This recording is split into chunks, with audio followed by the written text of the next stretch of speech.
Shalom.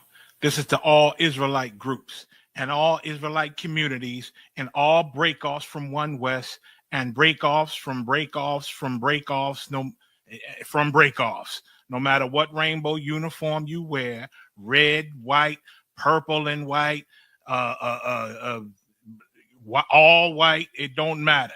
You should all treat the ISUPK like your weird, misunderstood Sabbaths.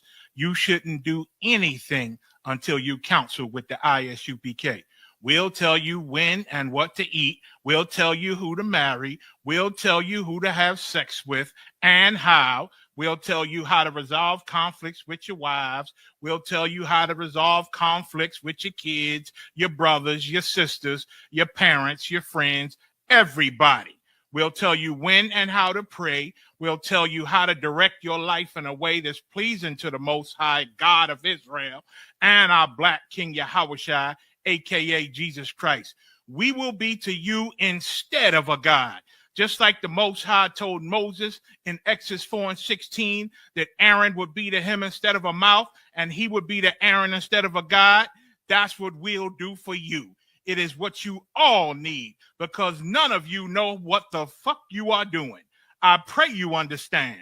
Shalom.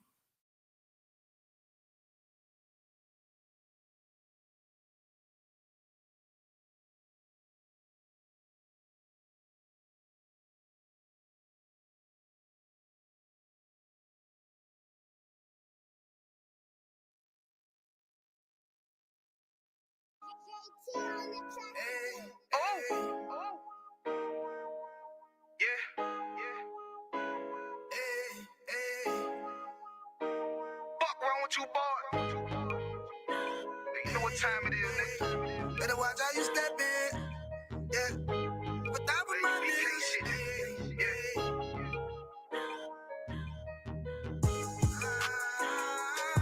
I'm in a yo. Got my nigga Rewan with me. But that was my niggas, it'll be an honor. You know what I'm saying? Under commanding general, your honor.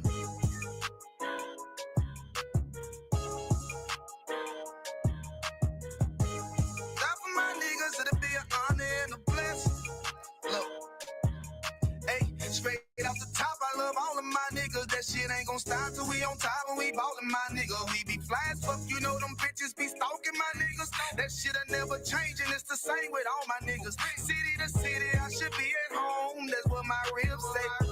But bitch, I'm grown. I'm in these streets and closed caption. Niggas know we bout that action. If a nigga play with me, then my Hakim gon' let him have it. Hey, like you the shit, this truth the shit. Nigga play, I let that Ruger hit. Get on them tracks, they be like, who is this? I'm rude with it. Ain't got no manners. All them pussy niggas talking shit. Y'all know they can't stand us, but we UPK Louisiana, bitch, that's what I'm ripping. And my niggas solid number, real ones in my section. If you wanna get down, put your boots on, start stepping. Brotherhood is a weapon. Brotherhood is a weapon. Better watch how you stepping, cause brotherhood is a weapon. If I die for my niggas, it'll be an honor and a blessing. Better watch how you stepping, cause brotherhood is a weapon. Brotherhood is a weapon. Better watch how you stepping, cause brotherhood is a weapon. If I die for my niggas, it'll be an honor and a blessing. Better watch how you stepping, cause brotherhood. I lay my life down right now for all my sisters and brothers because I love them. I see them dapping and hug them. It's amazing to see how well we adapt from the struggle. Born again from a life of sin, trapped in the gutter. My mind frame was to kill my own kind. Feeling inferior, waking up ready to die. Run with them killers, so it's just a matter of time. For I take your life or let you take mine. That's when I realized the slaves killing slaves while the white man live to get old. We in them graves, shit got me feeling played. I opened the Bible, went through them records, found out we was royalty, a nation to be respected. But in this world we rejected, we hated for our complexion. Still fighting to get accepted. We hear the truth and reject it, but love is getting corrected. And all my niggas correct me. The commandments, the foundation we erected. Brotherhood is a weapon.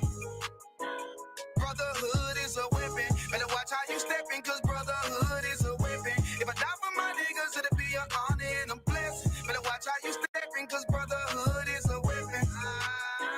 Brotherhood is a weapon. Better watch how you stepping, cause brotherhood is a weapon. If I die for my niggas, it'll be an honor and a blessing.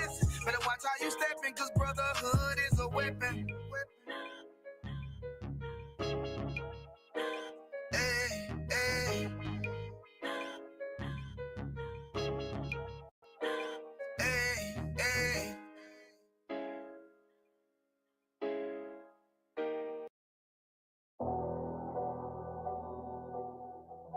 I got you.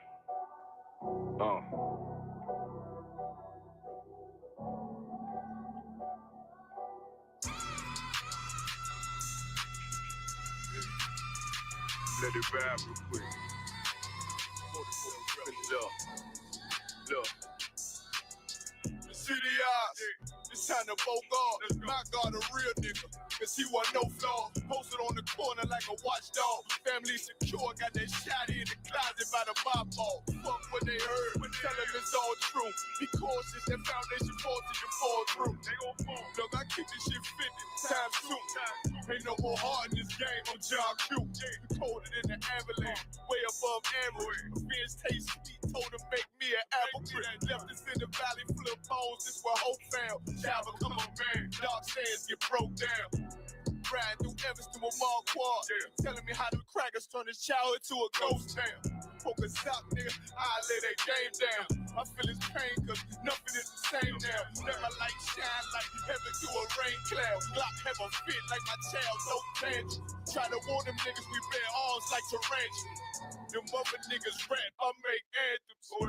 I really see prophets under this banner. Made my enemies bow down on camera. Told my design I wanted black and white like a panda. I'm bad as that nigga that sunk dirty Diana. Look, I move like a Brazilian, precious cargo. Spirit ancient, but I got a new semi-auto. Wave that bitch around like where's Wardo. Sleep if they won't, I cut through they Z's like I'm Zorro. Pay me for his name, so I gotta keep that steel clutch. Trust me, I'm not what you think. I squeeze till it click like Dorothy when the heels touch. The world got me dumb, I don't feel much. Round with Yara, just left the state bridge. Looking for a bitch better than Baby's kid. Remember, I dropped Quiet Storm, I've been gone ever since. Still in the field, fuck them niggas on the fence, yeah.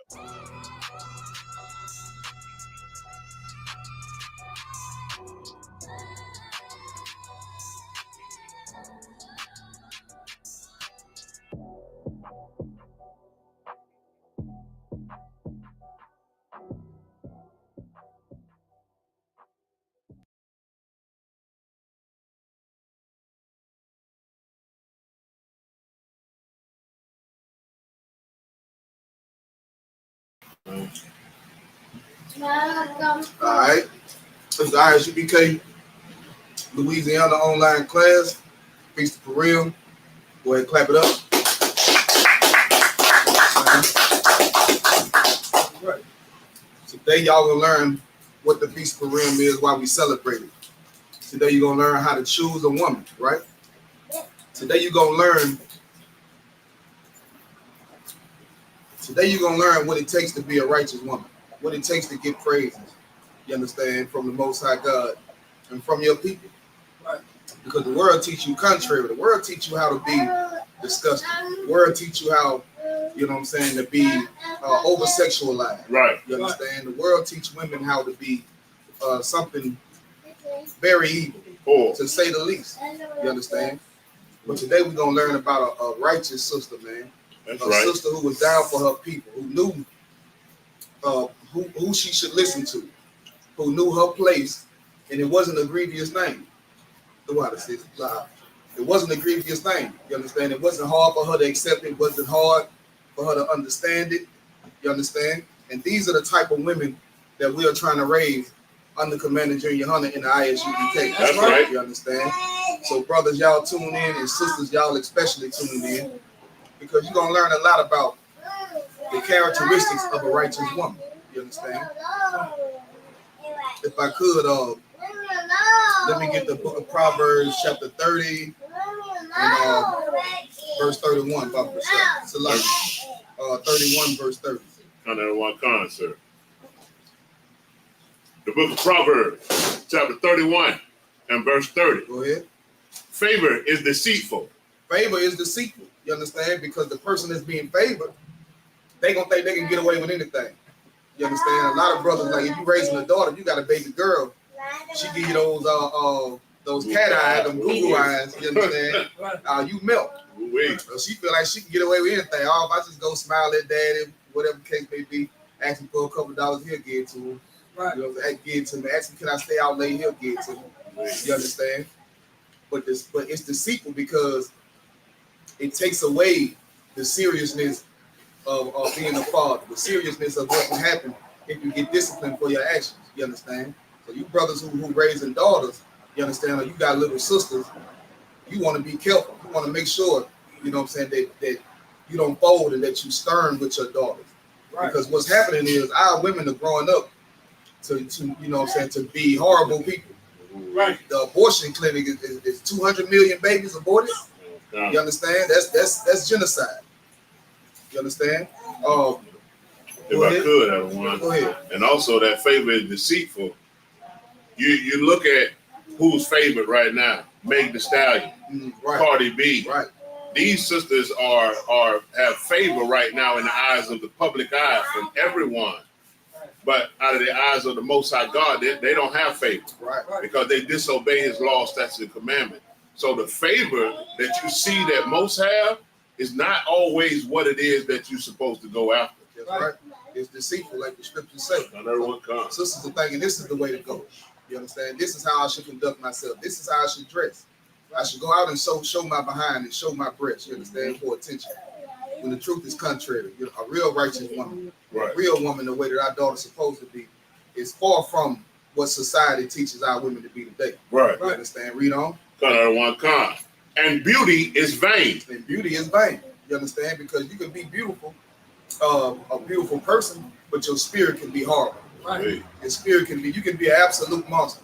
When you look at the Housewives TV shows and the Love and Hip Hop type of shows. Even when you look at some of the musicians and the actors that we have, you understand, in the Black, Hispanic, and Native American community, you understand, we have horrible examples of what a woman should be. Absolutely. You understand, you get on stage in front of 50,000 fans, and you know what I'm saying, show your breasts and show your behind. Ice Spice, Nicki Minaj. You understand, like.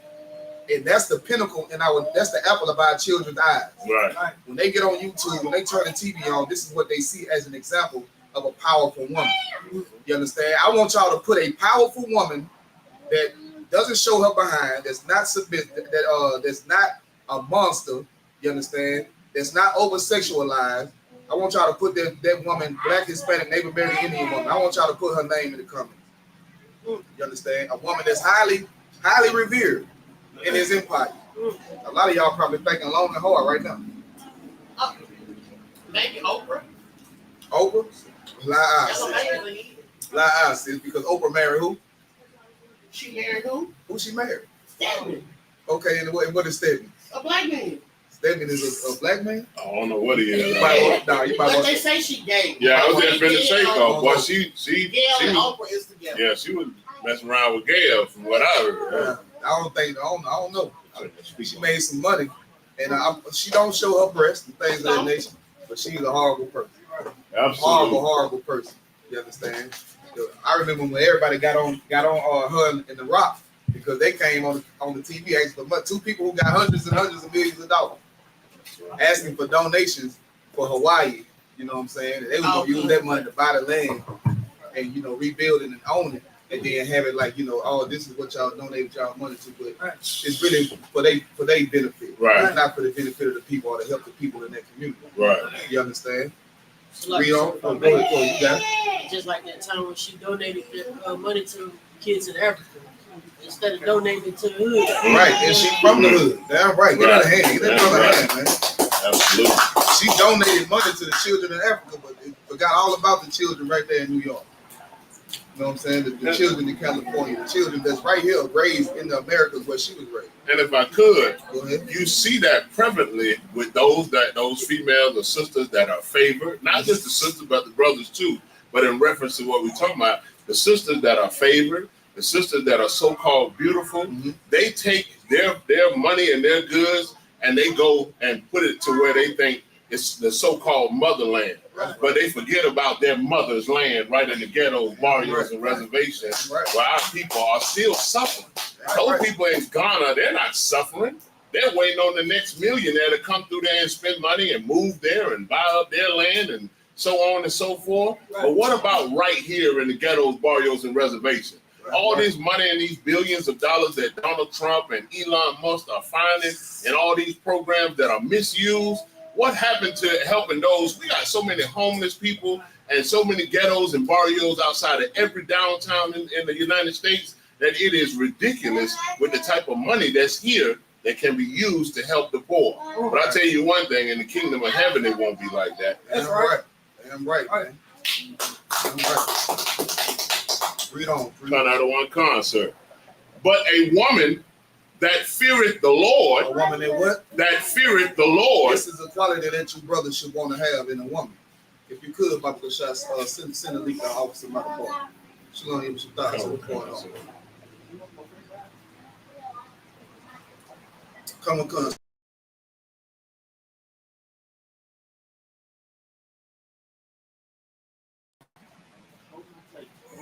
You can pick up when you reading that? Oh, you had that a lot. I got it, sir. Okay, no sweat.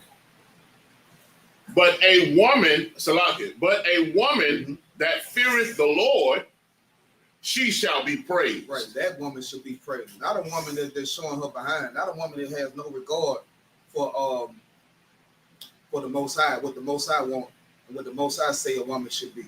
Right. But a woman who really loves the Most High God, really, you know what I'm saying, wants to serve the Most High God in sincerity. That's the type of woman that deserves to be praised. But the world don't praise that type of woman. You understand? Because the scriptures say the world has been given into the hands of the wicked. That's right. And the wicked people are ruling the earth. That's why the wickedness is put out in front. You understand? Instead of the righteousness.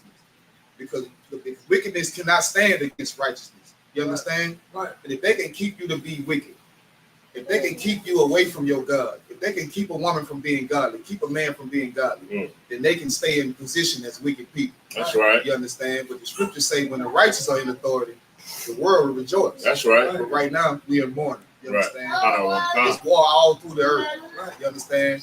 It's a lot of white people mad at Donald Trump right now. I ain't think it was gonna be like that. Oh man, it's a lot of white people. They is upset with Donald Trump. Highly upset. Sir. You understand? Because now they finally starting to realize that they don't give a damn about you neither. Right. Right. Give a damn about you. Right. If you ain't help him get it, if not voting, but if you ain't financially help him get in office, he don't give a damn about you. And I can't wait till Trump just say you're still better than a black person. Oh. What are you complaining for? I don't know what they're thinking.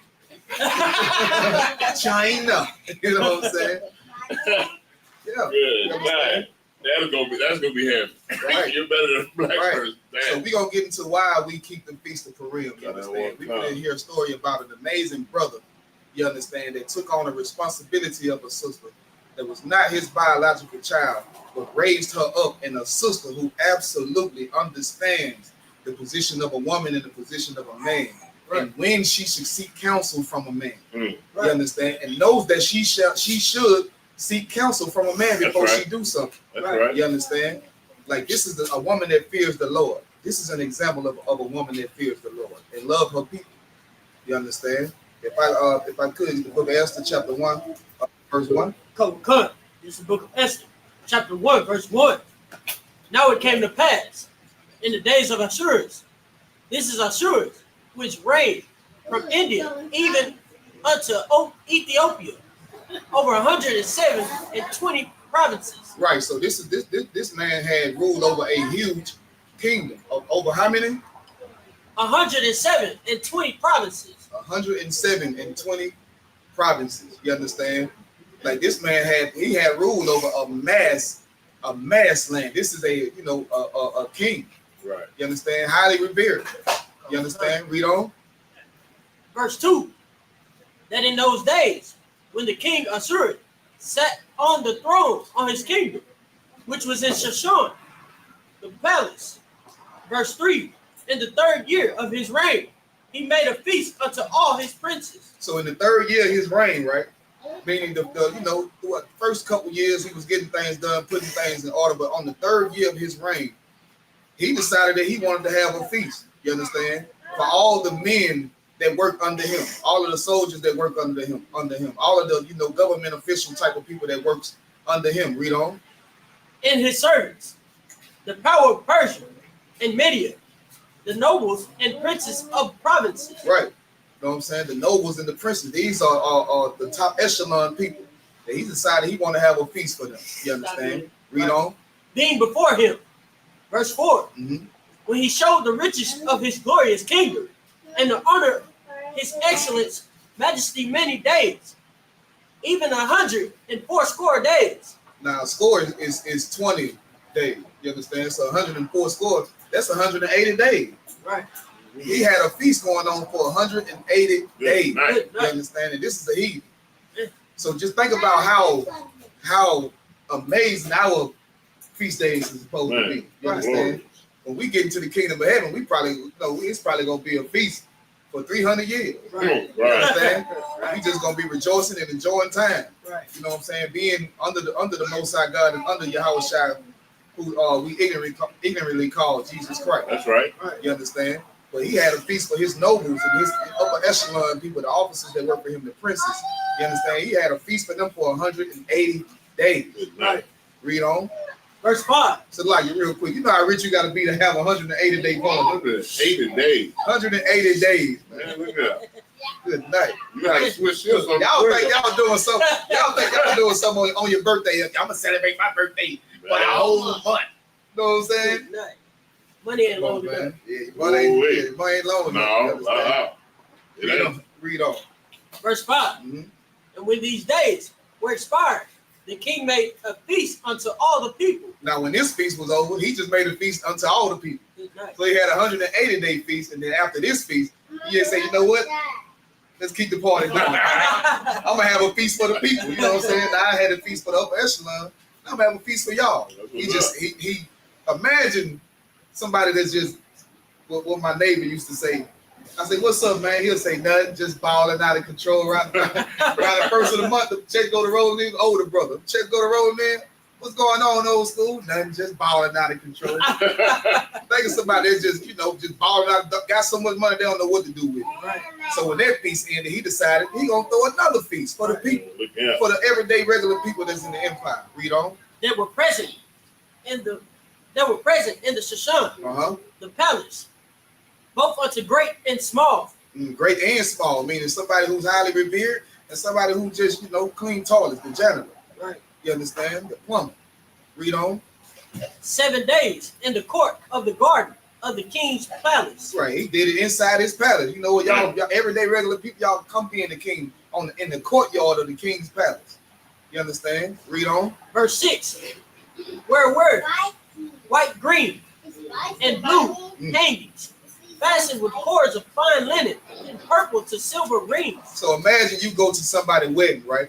And they got the cloth all pretty and hanging from the ceiling, the silk cloth and the different color designs that they got. He had it decked out. Right. You know what I'm saying? He had it fixed up. You know what I'm saying? Like something amazing. Fine linen. You understand? Right. The best linen you can find. You know?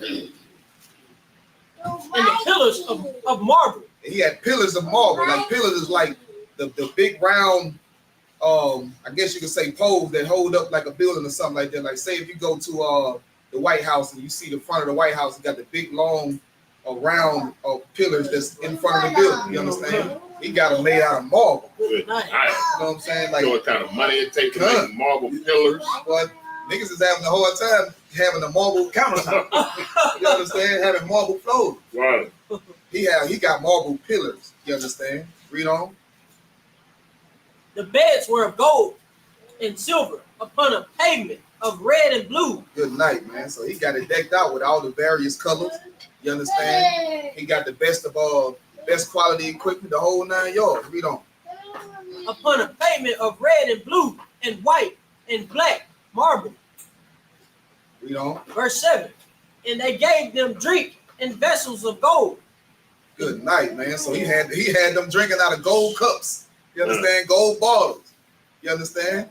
Like the king is doing this for the everyday regular. The everyday regular person is drinking out of gold cups and bottles. You understand? Good night. Read on. The vessels being diverse one from another. Mm-hmm. and royal wine in abundance, according to the state of the king. So you got the different type of wine glasses that sisters like. You got the wine glasses. You got the martini glasses. The what's the one that they really like all the time? The margarita glasses. You know, different shapes, various different shapes of glasses, gold glasses. You understand? And every one of them, all of them different. Every one of them, each one diverse. Right. Each one, every one different. You understand? Nice. It's some high quality stuff. Read on. Verse 8. Mm-hmm. And the drinking was according to the law. None did compel, for so did the king had appointed to all the officers of his house, that they should do according to every man's pleasure. Do whatever you want to do, man. Good night. Drink as much as you want to drink. Eat as much as you want to eat. You know what I'm saying?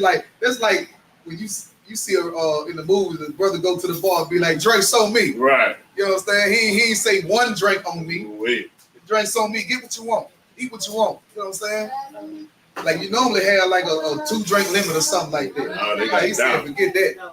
Do what you want to do. Drink as much as you want to do. Tonight if y'all want. Right, man. You understand? Right. We feel it tomorrow. Hand me that Coke up the shop. You can read on. Verse 9. Also, Vashti, the queen, made a feast for the women in the royal house, which belonged to King Ahasuerus. So after that, his wife made a feast. You know what I'm saying? Like they just spending the money. You know what I'm saying? After that, his wife decided, you know what? I'm gonna have a feast for all the women in the palace. You understand? Read on. Conclude. Verse 10.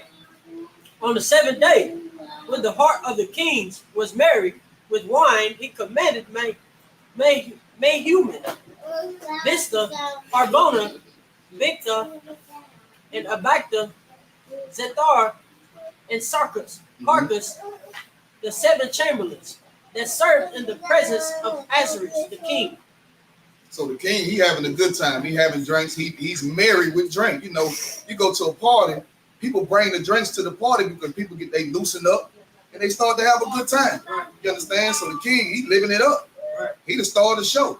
You understand? He the life of the party. So he drinking, he feeling good. You understand? He got his men with him. They having a good time. Read on. Verse 11. To bring Vashti the queen before the king with the crown royal. So he said, man, you know, hey, boy, there's only one thing missing. Go. He said, there's only one thing missing, man. Go get my fine ass wife. Right. You understand? Like, you know how brothers feel about they real. Right. You having a good time, you partying, you with the object. You know what I'm saying? Mm-hmm. But you know what it be? You know what it be straight? If my wife was right here with me right now. You know what I'm saying? Hey, yeah, y'all go get my wife. You know what I'm saying? Go get the queen. Read on. To show the people and the princes her beauty. I just want to show y'all how bad my wife is. Right. I see what y'all got going on, but tell baby come here real quick, man. Let me show y'all what a real bad one look like. You know what I'm saying? Read on. For she was fair to look on. Mm-hmm. She was bad, man. Fair to look on mean just seeing her. Right. Just seeing this woman. You understand? Ooh-wee. That's something. She's something to look at. You understand? Read on. Verse 12. But the queen Vashti refused to come at the king's commandment. She what? Refused to come at the king's commandment. At the who? King's commandment. She refused to come at the king's command. Good night. This is his kingdom. Good night. You know what I'm saying? What the brother said on that I built this. Right. Brick by brick. You know what I'm saying? Right. He built this. And she got the nerve to, you know, be so into herself and into her pride. You understand that she forget who is the reason why she is who she is. You cannot be the queen without the king. That's crazy. And we talking about the king. Right. You're not just your husband. But we talking about the king. You know how Jeremiah tell us all the time, tell your rib, would she say that to your house shot? Right. Actually, would she say that to your house shot? Then see what she say. Right. This is the king, and she won't even listen to what he done command. Right. Good night. So, you understand? That might have been a bad move. You understand? Because when a man is of high stature, You understand? Right. When a man is in a powerful position, imagine trying to use it. Y'all like that African Barack Obama. Imagine he say, Michelle. Imagine he in front of everybody. He at a press conference and he say, Michelle, come here. Please join me. And she like, no, nigga, don't you see I'm over here with these women? You understand? Big ballin', stunning. I got my diamonds on. I got my, you know what I'm saying? She got a princess crown on. She living it up. You understand? And the king called her and she said, what? The king said to her, she said, what? She refused. Go ahead. But the Queen Vashti refused to come at the king's commandment. She refused to come, man. Too wrapped up in the moment. You understand? This should be a lesson to you sisters, right? Because y'all have friends around you that don't have what you have, right, and don't understand what it's like to have what you have. You understand? And then you turn around listening to them. Girl, let the king do his thing. Right. They over there, they having their party. Let's have our party. Man. You understand? Don't do it. Don't do it. Listen to it. Listen, when you have a husband, you become one body. That's right? it. You understand? One unit. Y'all move in unison. That's right. You understand? Like Captain Kahan like to say, misery loves company. Right. You understand? But you gotta be miserable. Right. You know what I'm saying? And a lot of women get misled by other women. Miserable women. Other miserable. What's the woman that Tyrese's wife? Talk about how everybody was telling her, leave him. Wow. And now she say she wish she would have never did. Wow. You understand? Not only do she not have him and what everything that come with him and all the accolades that come with him, he won the custody battle and got the child. Right. And the daughter wanted to leave her anyway. Right. She wanted to be with her dad. Right. You understand? Most kids want to be with their dad. And that's where a lot of sisters mess up. And that's another topic, but that right there, man, yeah. Be a dragon to your husband. Them kids see it. That's one thing, man, I learned in counsel, man. You never allow your kids to see y'all arguing back and forth with each other, yelling and doing all of that, because that don't just damage our relationship. That damage the kids, damn too. Right. Damn right. They think the kids is in learning mode. They like sponges. They think this is normal. Man. This is regular. Right. Oh, this is how it's supposed to be. You understand? Like, I want y'all to type in the chat, and I want y'all sisters as well, right? I want y'all to answer this question, right? Let me see how she work. Why do y'all think that sister disobeyed her husband? Use the mic, Bob Kashaw. Why do you think that sister disobeyed her husband? Anybody? Go ahead, sis. You can answer. Turn the switch on. It's on. It's on. It might be the thing. Okay. Say it again. Go ahead. Speak. She said she think it was pride. Pride is a part of it, but I'm looking for something that's in the scripture. Something that was said in the scripture. What scripture? The first scripture I read. The first scripture I read in the class. You know what I'm getting at? No, that don't want to come. Let's see what's going on right here. Hold on 1 second. Sister Nazim Manah says selfishness. Selfishness. She definitely was selfish. But that's not it. That's not it. Go ahead, sis. A demon. A demon.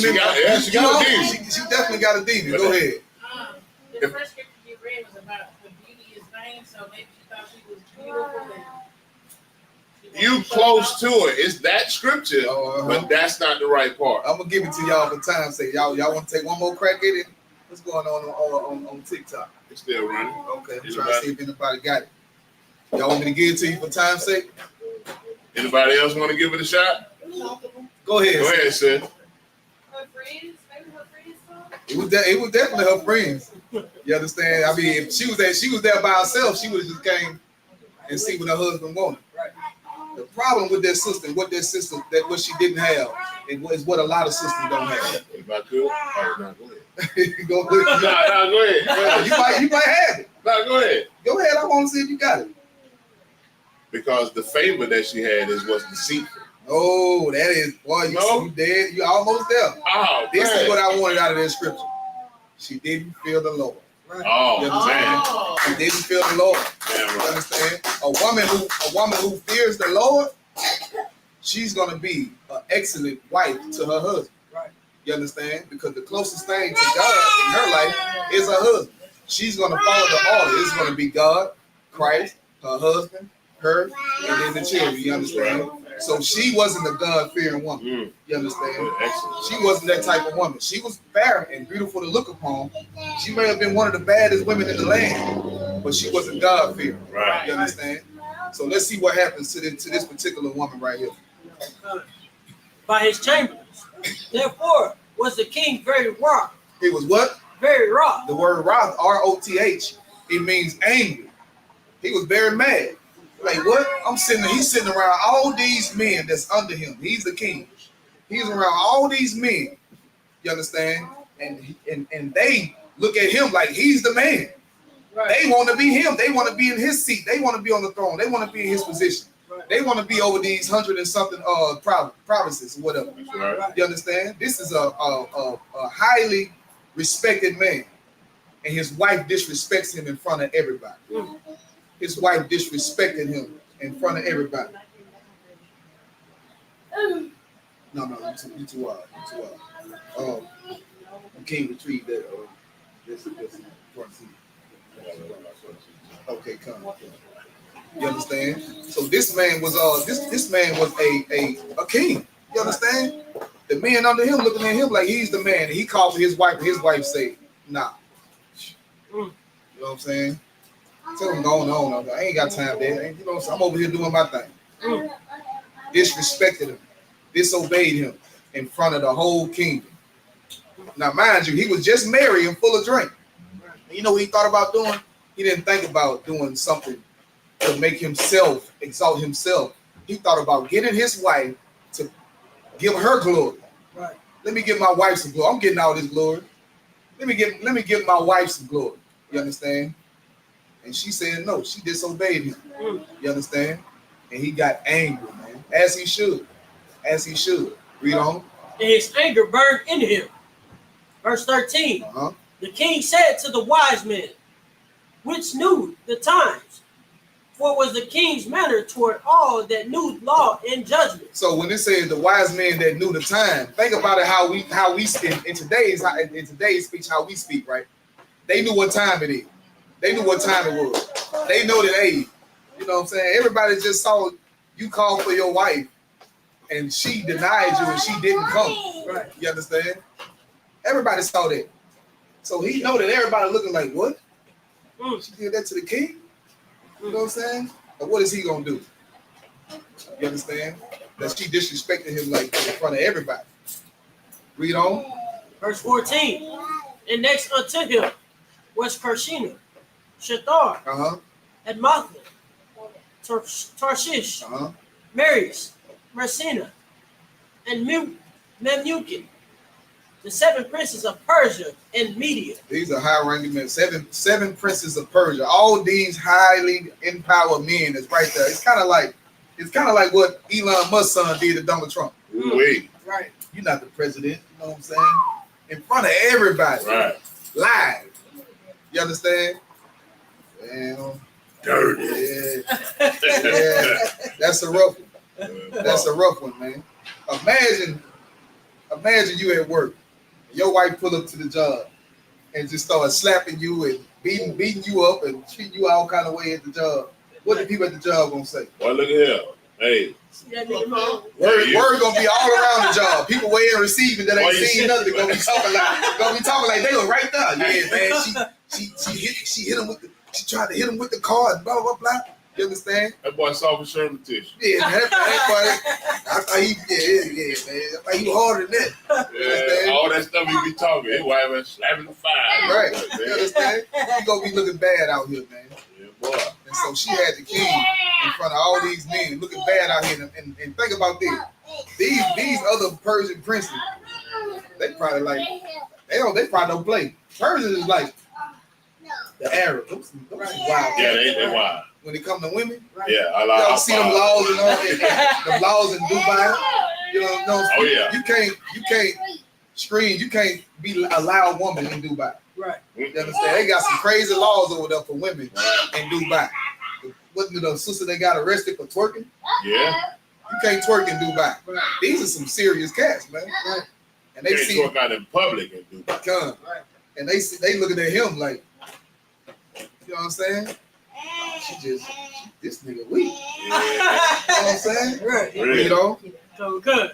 Which saw the king's face, and which sat the first in the kingdom. Mm-hmm.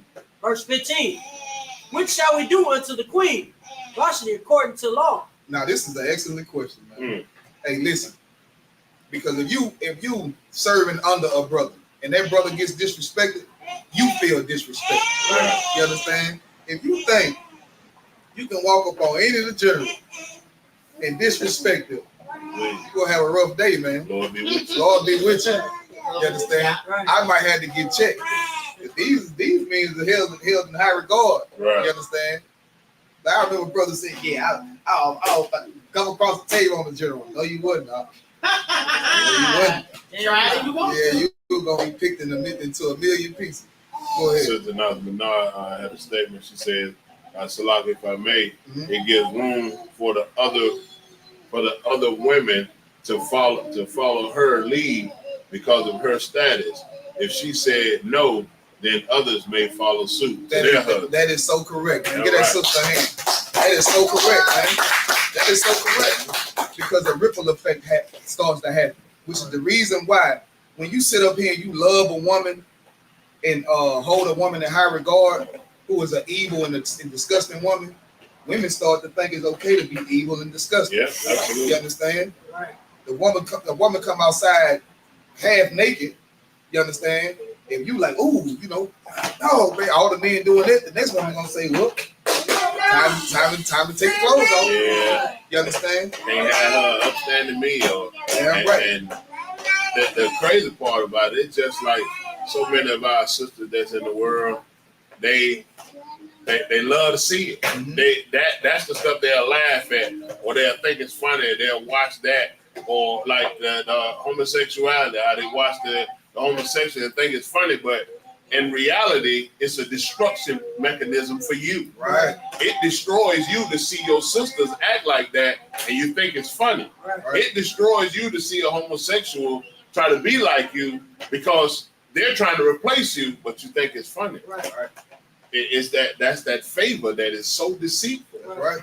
And everything has a ripple effect, man. Whether it's good or bad, everything has a ripple effect. You understand? Crips and Bloods and all that, the gangs that started in California, now it's nationwide. You know, I seen a documentary. They gang banging in Africa. Hey. They gang banging in Africa. You understand? Like this, it's a ripple effect to everything that we do. You understand? Right. Read on it. What the sister bringing out, the men that's under the king, they gonna speak to him about it. Right. They gonna speak about it. Read on. Because she had not performed the commandment of the king Ashur by the chamberlains. Verse 16. And Memucan answered before the king and the princes, Vashti, the queen hath not done wrong to the king only, but also to all the princes. Right. You understand? Like we offended too. She didn't just do something wrong to you. Right. She wronged us too. Because guess what? You a higher ranking king than I am. Right. And if your woman can treat you like that, then imagine how my woman gonna treat you. Good night. Right. You understand? Right. Imagine what my woman can do if you allow your woman to do that to you. That's right. Read on. And to all the people that are in all the provinces of the king Ashur. He said all the people that's in that 180 provinces. You understand? I mean 100 and something provinces. She did wrong to all the people. Right. That's a lot, sir. Go ahead. That brings me to 1 Corinthians 11, when it says if a woman has her head uncovered, she dishonoreth her head. That's right. But that's dishonoring Christ as well. Damn right. Because she's supposed to do unto her husband as she would unto Christ. Right. Damn right. 5. So some offenses you think it's a personal offense. It's just in between you and your husband. Sometimes you offend others too. That's right. Like the brother was bringing out, arguing in front of the kids, you offending them kids. That's right. They think that that's normal. They think that's how it should be. But it should be. So like you, sir, if I may, can I have a word with you? Con, no sweat. And y'all go somewhere in private and y'all talk. You understand? No yelling and all in the emotions and in your emotions and your feelings and everything like that. Everything should be done in decency and in order. You understand? And that's scripture. That's righteous. You understand? That's fearing the Lord. Read on. Verse 17. For this deed of the queen shall come abroad unto all women. The what? The deed of the queen shall what? The deed of the queen shall come abroad unto all women. If the queen can do it, I can do it. You understand? If Beyonce can do it, I can do it. Ain't she the queen bee? If Beyonce can go out on stage and half naked with her butt out and do this and do that, I can do it. You understand? If Cardi B can do it, I can do it. If Megan Thee Stallion can do it, I can do it. You understand? Read on. So that they shall despise their husbands in their eyes. Despise who? Their husbands in their eyes. So now these women to see what happened, and they'll despise their husbands. They'll despise their husbands. Start to disrespect their husbands. Start to not care about what they do and what they say to their husbands. And what happens when the children see that? They start to have a lack of respect for their father. And you have what we have right now today. The type of community that we have right now today. Because there's no structure in our community. You understand? A woman wants to be a head of the household in our community. You understand? A woman don't even want to be submissive to a man. The rapper Sister Doechii said, a straight man is a turnoff. A straight man is a turnoff. It's a red flag. That's a lot too. And he love women, that's a turnoff. Go ahead, I don't want. And on top of that, what y'all saying is so heavy because if you look at a lot of these entertainment sisters and rappers, the first thing they holler out is, well, I'm not a role model. That's to take the blame off of them when they out there half naked. When you know you're on the radio and you shooting videos half naked and you know kids watching this, but you say, oh, I don't let my kid watch it. What about all the other hundreds and thousands of kids y'all influence with y'all garbage? But they use it as an excuse. Oh, I'm not a role model. That's because they don't want to get blamed when you already to blame. Right. You got no accountability. You're right. Hey, that's right. That's right. Give it up. Give it up. How did that saying go? You give them an inch, they'll take a mile. Right. You understand? So, brothers, y'all, this is to strengthen brothers and sisters in their rightful position. Right. Brothers should be, you know what I'm saying, stern. You understand? Immovable.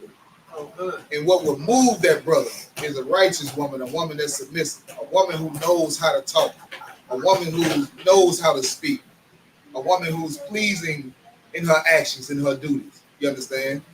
Like I tell my rib all the time when she get out of line, I say I'm that's very unpleasant. I'm unpleased with you. You understand? Some of you brothers be like, bitch. I say I'm very unpleased with you. You understand? It's unpleasant. You understand? She confused. She like, this nigga said, unpleasant. Like it. Go ahead. I ain't done yet. No sweat. First nigga. No sweat. No sweat. I don't have to do that. Most High Christ. Get out of here. You understand? No sweat. Yeah, that's what you want to say. For me? Yeah, go ahead. Yeah, I wanted to. What does she mean, straight men unattractive? Like, that don't even make sense. Exactly, sis. Right. I know. Well, she's a open.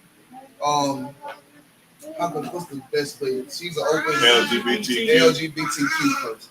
Okay. You understand? But saying that a straight man is unattractive is also saying that a gay man is attractive. Right. You understand? That is. So that's the problem. Yeah. And it's so crazy because she's here because her daddy was a straight man. Right. You understand? She got breath in her body because her daddy is a straight man, but a straight man is a turn off in the red flag. That just show you that she had no respect for her father. Right. No respect for her head. Right. And it also show you she'll sleep with a homosexual man because she still wants him to ride. She don't want to ride. She ain't gonna call him straight, but she still gonna get the ride. when he acting like a sissy. Like, it don't make no sense. She might have been watching Sakari, sir. She might be in the spec. She might be in the mopeds.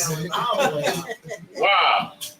You know, she might be listening to Usher Trading Places. I hear brown sticks. He said, hey,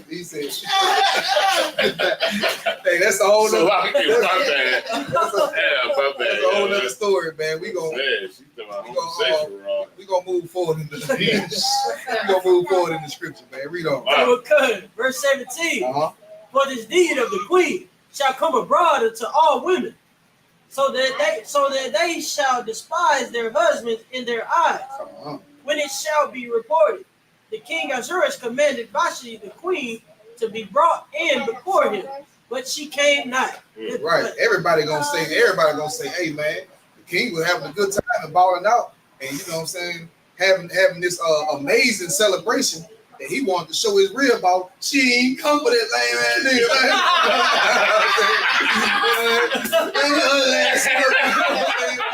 Nigga look like he got this bad ass. She only want that nigga for his money. Right. She only want that nigga because he a king.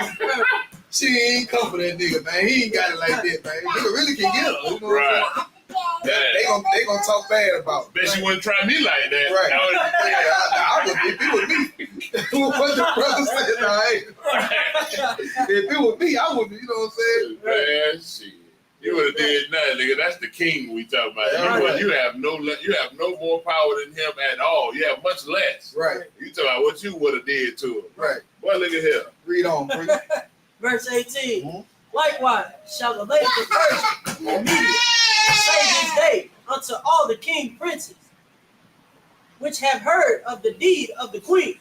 Thus shall thou arise to much contempt and wrath. Verse 19.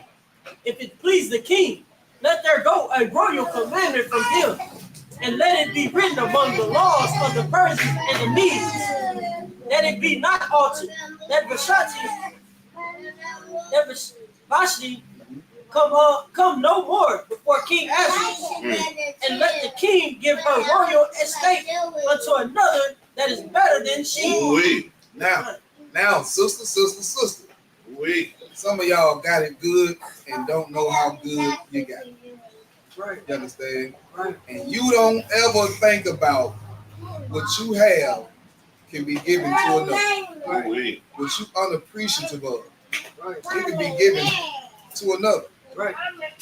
That's deserved. Right. You understand? If I could, Baba Shah, read that one more time. This is the book of Esther, chapter 1, verse 19. If it please the king, let there go a royal commandment from him, and let it be written among the laws of the Persians and the Medes, that it be not altered, that Vashti come no more before the king Ahasuerus, and let the king give her royal estate unto another that is better than she. Now, all that big partying and that boss chick she had going on, oh, you can just imagine the type of clothing she had, the dresses and the period and the rings. They probably looking at her rings and what that is, a 7-carat ring. You know what I'm saying? She's stunned. He said, take all of her estate and give it to another. That is better than she. You understand? Take everything from her and give it to another that's better than her. Give it to a woman that'll come when you call her. You understand? Give it to a woman that will obey you. That will be submissive, that will love you and honor you, and honor your man. And so long, if I could, go ahead. The problem or the thing that sisters should pay attention to in this book, in this chapter, and what we read right now, the sister had everything that a woman thinks that she wants. Now, I remember seeing the video with Joe Budden there when they were talking about, they were listening to the something about Adam and Eve. Right. How Eve was tricked by the serpent to tell her that she would get everything that she wanted if she ate from the tree.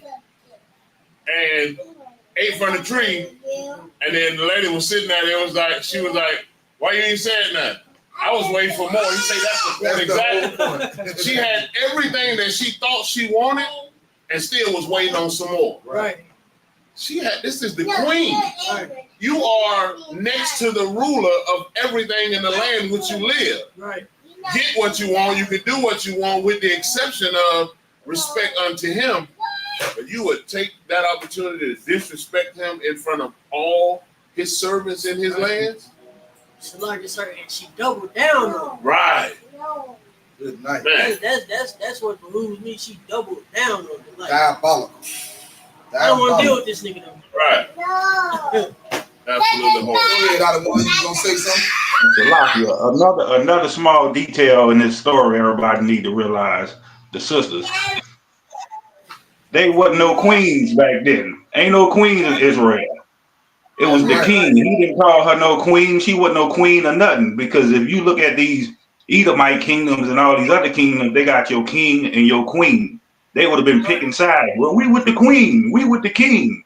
No, it said king. He did not call her no queen. She wasn't known as a queen. You got it. Go ahead, bro. Read on. Because, verse 20. And when the king's decree, which he shall be published throughout all his empire. Now you know what it means for something to be published, like books get published, mass produced, put out into the public for people to see. You understand that decree that they said that they need to be made, that all of everything that belongs to her is gonna be given to another woman that deserves it. You understand? Right. He want that while all the king, all the providences. Right. I want the baddest one in the whole land. You understand? Right. Read on. For it is great. All the wives shall give to their husbands honor, both to great and small. Now, all the women gonna see this, and what they would have saw is a woman disrespect her husband and still be able to be in her position. Right. Now they get to see a woman who disrespected her husband and lost her position. And now all the women is gonna say that's dating those 7 princes and all these men that's highly revered. They're gonna say, you know what? I'm gonna get my act together. Right. Ain't gonna do that. What I got. You understand? She done. That ain't talking about it. Hey, if she argue with her husband that night, she gonna come back and say, my Lord. Right. Absolutely. I take full responsibility for my actions. Please forgive me. Wait you understand? Yeah. Did she rethink herself? Yeah, she gonna think twice. Right. Because now you with a man in power and you still want to be. And I look at these sisters, man, the Hollywood housewives, basketball wives. You was nobody. Right. You was so and so's wife. Right. Shaquille O'Neal's wife. Right. You understand? This basketball, Scottie Pippen's wife. You was nobody. Right. You was a man who was somebody, wife. And look at the way that they act. Right. You understand? Because she was able to disrespect that man. Yeah. And another man of power to take that same disrespectful woman and then wipe her up. You understand? She don't get to learn the lesson. Right. But in this case, you understand? I got you. Everybody had to get their act right. Go ahead, sis. I just wanted to say, so like if I may, she don't even realize that she's no longer a prospect for anybody. After they just, if we put her away, because nobody's gonna want her. Right. And for y'all online, if y'all didn't hear what she said that, and the queen didn't even realize that she wouldn't even be a prospect for anybody else if we put her away after her disrespect to the king. Right. She reduced herself. You understand? And now she go from being known as the woman who had the greatest man in all of their land to the woman that that blew it. Imagine hitting the lotto. You known for being, you hit 100 million on the lottery, and then you blow it all and you pour you on the street. Man, that's bad bitch. You understand? What was that basketball player that used to date LeBron James' mama? Delonte West. Delonte West. You understand? Your name was always in the media for being a great basketball player, and next thing you know, they see you on the side of the street, homeless, looking like a bum. You understand? It's a horrible look. Yeah, man. It's a horrible look. Go ahead, sis. You got a question? Did it say the creek was for great and small men? So even the janitor. Damn right. His wife got respect him as well. Damn right. That's heavy for you to bring that out. Get that sister hand. That's a great man and a small man. You understand? Read on. Good. Verse 21. Mm-hmm. And the saying pleased the king and the princes, and the king did according to the word of Memnon. Verse 22. For he sent letters into all the king's provinces, into every province according to the writing thereof, into every people after their language, that every man should bear rule in his own house. Every man should what? Bear rule in his own house. Every man should what? Bear rule in his own house. What kind of man? Every man. Every man shall bear rule in his own house. Man. And that's important for a man to hear and a sister to hear. Right. Do not call another man for another man to run your household. Right. You understand? This ain't the Christian church. Right. Pastor don't run a damn thing. That's right. I don't run officer of Kawan house, and Kawan don't run my damn house. That's right. Every man ruled over what? Should bear rule in his own house. Now, quick question for you, brothers and sisters, man. What does it mean for somebody to bear rule? What does that mean? For somebody to bear rule? You too. I bet that sister learned a lesson that what the saying is, your mouth then wrote a check that your ass can't cash. I bet she learned that lesson. Damn right. Oh, God. Wait. Let's see what we got. Sister Yaqua said, leave. Princess Nazima Nas said, rule over. Okay. Anybody else? What does it mean to bear rule over your house? Go ahead, sis. Make commands. Okay. Right to judge. When you bear rule over your house, right? That means to be respected in your house. Right? That was the problem. She didn't respect the king. Everything that she had, she didn't respect him. Be respected in your house, man. A woman that respects you will treat you far better than a woman that doesn't respect you. Absolutely. Be the type of man, you understand, that commands, that demands to be respected in his house. Right. By your wife, by your children, and by strangers. Right. You understand? A man should be, read that again. Verse 22. Verse 22. For he sent letters into all the king's provinces, into every province according to the writing thereof, into every people after their language, that every man should bear rule in his own house. Every man should be respected in their own house, man. How the hell you gonna disrespect the king? And this all belongs to him. Right. This ain't yours. Right. You understand? Not even yourself. You belong to him. Right. She belongs. Right.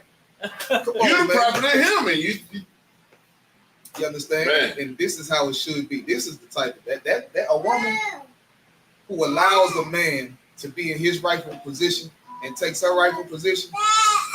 That woman is amazing. it is a glorious You thing. understand? What is I this? got you. Read on. Good. And it should be published according to the language of every people. They wrote this in every language. This had to be heard. You understand? They had the this was like the KJV.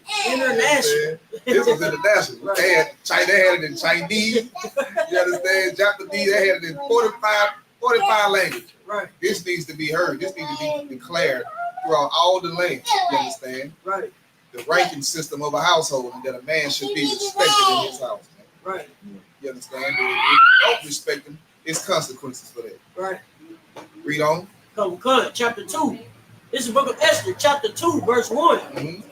After these things, when the wrath of the king Ahasuerus was appeased, he remembered Vashti and what she had done, and what was decreed against her. Verse 2. He remembered what she did and what was decreed against her. You understand? Yeah, she got to move around. Yeah. Got to get her up out of here. Right. You understand? Read on. Verse 2. Then the king's servants that ministered unto him, let there be fair young virgins sought for the king. Now, a virgin in the scriptures don't mean what it means in the world. Right? Today, a virgin would be a woman in the world would be a woman who haven't had sex. You understand? But in the scriptures, a virgin is a young woman of marriageable age. You understand? Not a 13-year-old, 14-year-old, none of that. A woman of marriageable age. You understand? So he said, go out and get the finest, all the fine women of marriageable age. You understand? That don't have a husband. Read on. And let the king appoint officers in all the provinces of his kingdom, that they may gather together all the fair young virgins unto Shushan, the palace, to the house of the women, unto the custody of Hez, the king's chamber. Go out there and find all the baddest women you can find. Right. You understand? Go find the baddest women you can find. And you tell them all that the position of the queen of this whole empire is open. Right. And he accepted the application. Are they round up putting on waist trainers? Yeah, they going crazy, huh? Sucking this, can't breathe when they feeling too little. Sucking their stomach, babbling and good arms and man, and they top not straight. They putting on their Jimmy Choo. I want you. Hey, mama pulling out the good stuff out the trunk. Yeah, baby. Yeah, we gonna use this today. And this back in the day, well, they didn't have plastic surgery. Right. If you was bad, you was bad. Right. You understand? It wasn't no BBL. Right. You understand? It wasn't none of this what y'all got going on with all these different surgeries or whatever the case may be. Right. You understand? Read on. Come good. Keeper of the woman, and let their things for purification be given them. Now, back in those days, right? A lot of you sisters, y'all do different things today. Y'all do like the steam treatments or whatever the case may be. You understand? To y'all put the mask on your face to pull all the imperfections and stuff out of your face, and you know what I'm saying? Go get waxed and things of that nature. They doing all the purification things. You understand? Making themselves as pure as possible, making sure their skin is popping. You understand? Making sure if sweat come out of their pores, it smells like, something beautiful. Right. You understand? Cleaning themselves and adorning themselves. Putting the things that they need to put in their hair and moisturizing and doing different things. They purifying themselves. Right. Getting themselves ready for the king. You understand? Right. Imagine you had the chance to be with a king over 100 and something countries. You understand? Like you doing the most. You doing the worst. Hair did, nails did. You know what I'm saying? You doing it all. Read on. Right. Hey, go ahead. They super washing that box. You heard me? They getting prepared. Go. Someone in the tub got a one. Yeah, on TikTok. They just soaking in the tub. They got their okra water. You know what I'm saying? Yeah, go ahead on. Come good. Verse 4. And let the maiden which pleasant the king be queen. So like it pleases. Read it again. Come good. Verse 4. And let the maiden which pleasing, which pleasing the king be queen instead of Vashti. Now, out of all these women, let the one that pleased the king be the queen. You understand? Let him have his pick. The one that he say, oh yeah, that's the one right there. You know what I'm saying? Let her be the queen. And so y'all understand that these are heathens. Right. So he can put away their women the way they want to. They're not under the law of Israel. These are heathens and the Persians and Medes. So that's why he's able to put away his wife the way he wants to and get him another queen. Right. Just so y'all understand that. You know? And he did so. Verse 5. Now in Shushan, the palace, the son of Jared, the son of Shimon, the son of Kish, a Benjamite. Verse 6. Who had been carried away from Jerusalem with captivity, which had been carried away with Jeconiah, king of Judah. Jeconiah,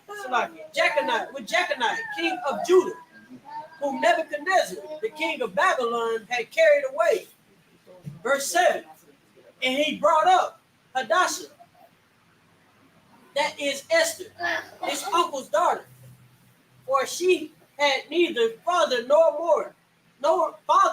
mother, And the maid was fair and beautiful, whom Mordecai, when her father and mother were dead, took for his own daughter. Verse 8. So it came to pass, when the king's commandment and his decree was heard, and when many maidens were gathered together unto Shushan the palace to the custody of Haggai, that Esther was brought also unto the king's house to the custody of Haggai, keeper of the women. So somebody saw Esther and said, ooh, I think the king gonna like this one here. You understand? So they brought her to the king. You understand? Read on. Verse 9.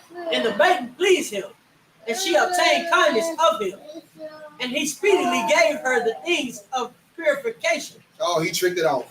Good thing. he hurried up and gave it to her. You Right. understand? He was like, get rid of the rest of them. I move her. Yeah, get rid of them. Get her right. Wait a minute, who is this? You understand? Read on. With such things as belonged to her, and 7 maidens, which were meat to be given her. And he gave her everything the other sister had, other woman had, Right. and he gave her 7 maidens, just to be, just to be her servant. Like he bossed her up instantly. You understand? Right. Read on. Out of the king's house, and he preferred her and her maids unto the best place of the house of the women. He gave them the best of them. He gave them the best spot in the house. Right. You know what I'm saying? He tried to impress her. Right. You know what I'm saying? He gave her the best spot in the house for her and her maid. You understand? Read on. Verse 10. Esther had not showed her people nor her kinsmen, for Mordecai had charged her that she should not shew it. Now, at Salaki, now I want y'all to pay attention to this. Now, Mordecai is the uncle that acts as the father for Esther. Esther is getting orders from Mordecai. Right. Watch what she's doing. That's right. That's important. Now, and one more thing about that, what he just read. Esther, Mordecai told her, don't show her that you are of the children of Israel. Right. Don't show her that. Don't show him that. Right. He don't need to know that you are an Israelite. Right. That's the plan, because there is a plan for the work that Esther needs to do for the children of Israel. Right. Go ahead. Verse 11. And Mordecai walked every day before the court of the women's house to know how Esther did and what should become of her. So he walking, he checking on her. Yeah, right. You know how you see the different TV shows or whatever about a kingdom or whatever, kings and princesses or whatever the case may be. They putting clothes on her. They doing her hair a certain way. You know what I'm saying? They doing this and doing that and teaching her the different etiquette. What fork and spoon, and so he's checking on her every day to see how she coming along. You understand? So he got her the best of the best, and they adorning her and doing all these different things for her, and he checking on her every day. You understand? Right. Like he really liked this sister, man. Right. He's really interested in this sister. Read on. Verse 12. Now when every maid's turn was come to go in the king into King Ahasuerus, after that she had been 12 months, according to the manner of the women. For so were the days of their purifications accomplished, to wit, 6 months with oil of myrrh, and 6 months with sweet odors, and with other things for the purifying of the women. Verse 13. Then thus came every maiden unto the king. Whatsoever she desired was given her to go with her out of the house of the women unto the king's house. Verse 14. In the evening she went, and on the morrow she returned unto the second house of the women, to the custody of Shashgaz, the king's chamberlain, which kept the concubines. She came in unto the king no more, except the king delighted in her, and that she were called by name. Verse 15. Now with the turn of Esther, the daughter of Abiel, the uncle of Mordecai, who had taken her for his daughter, was come to go in unto the king, she required nothing but what Haggai the king's chamberlain, the keeper of the woman, appointed. And Esther obtained favor in the sight of all that looked upon her. Right. Everybody was impressed by her.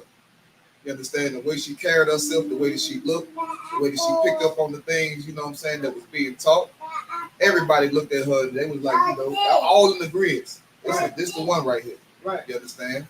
Read on. And so like she didn't require anything. Right. That's important. Right. Like she was humble in every aspect.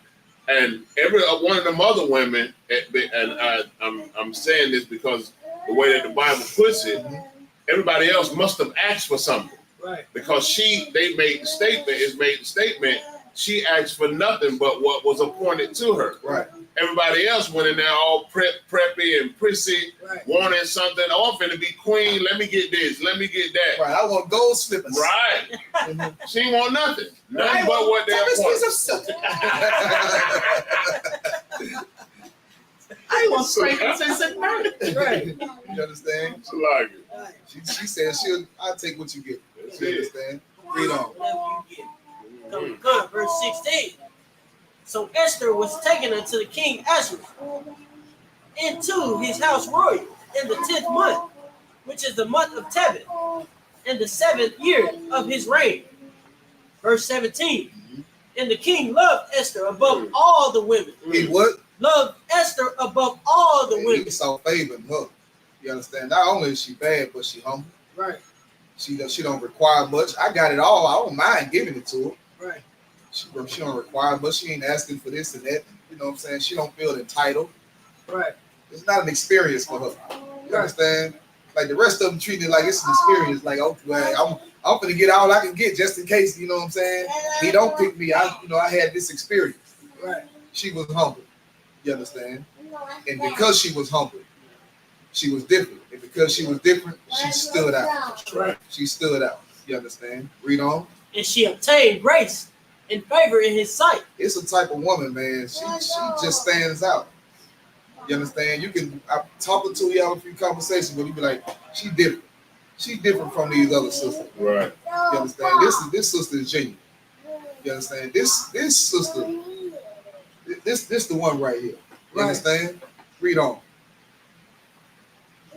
More than all the virgins, so that he set the royal crown upon her head. He did what? Set the crown upon her head. Because of the way that she carried herself, because of how humble she was, and because of how beautiful she was. Normally, even in today's society, a beautiful woman is horrible on a horrible person. Right. You understand? A horrible person. Right. Like the most beautiful women are out here showing their whole body. There's no secret about it. Right. You understand? And you know, and Salaki, you know what else though?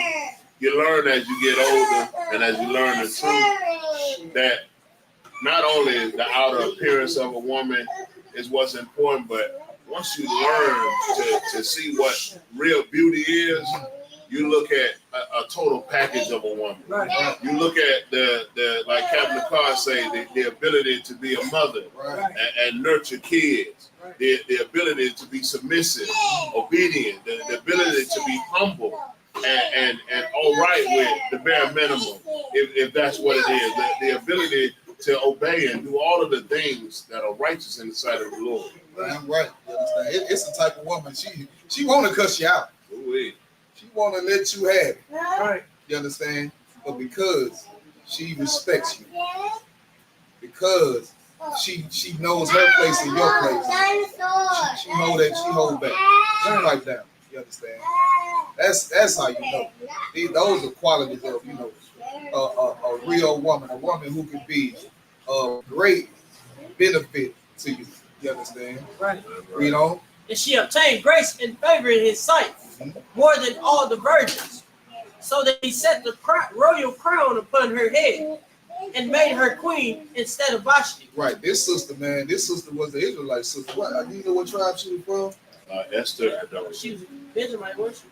I don't remember. It said she was a Benjamite. This sister was Salak. Yeah, go ahead. The Benjamite sister. Which would be a Jamaican sister. What? This sister was bad. Yeah. Most High Christ, you know what I'm saying? Like, read on. Verse 18. Uh-huh. Then the king made a great feast unto all his princes and his servants, even Esther's feast. And he made a release to the provinces and gave gifts according to the state of the king. Verse 19. And when the virgins were gathered together the second time, then Mordecai sat in the king's gate. Verse 20. Esther had not yet shewed her kindred, nor her people, as Mordecai had charged her. For Esther did the commandment of Mordecai, like as when she was brought up with him. So, like, read that again. Concur.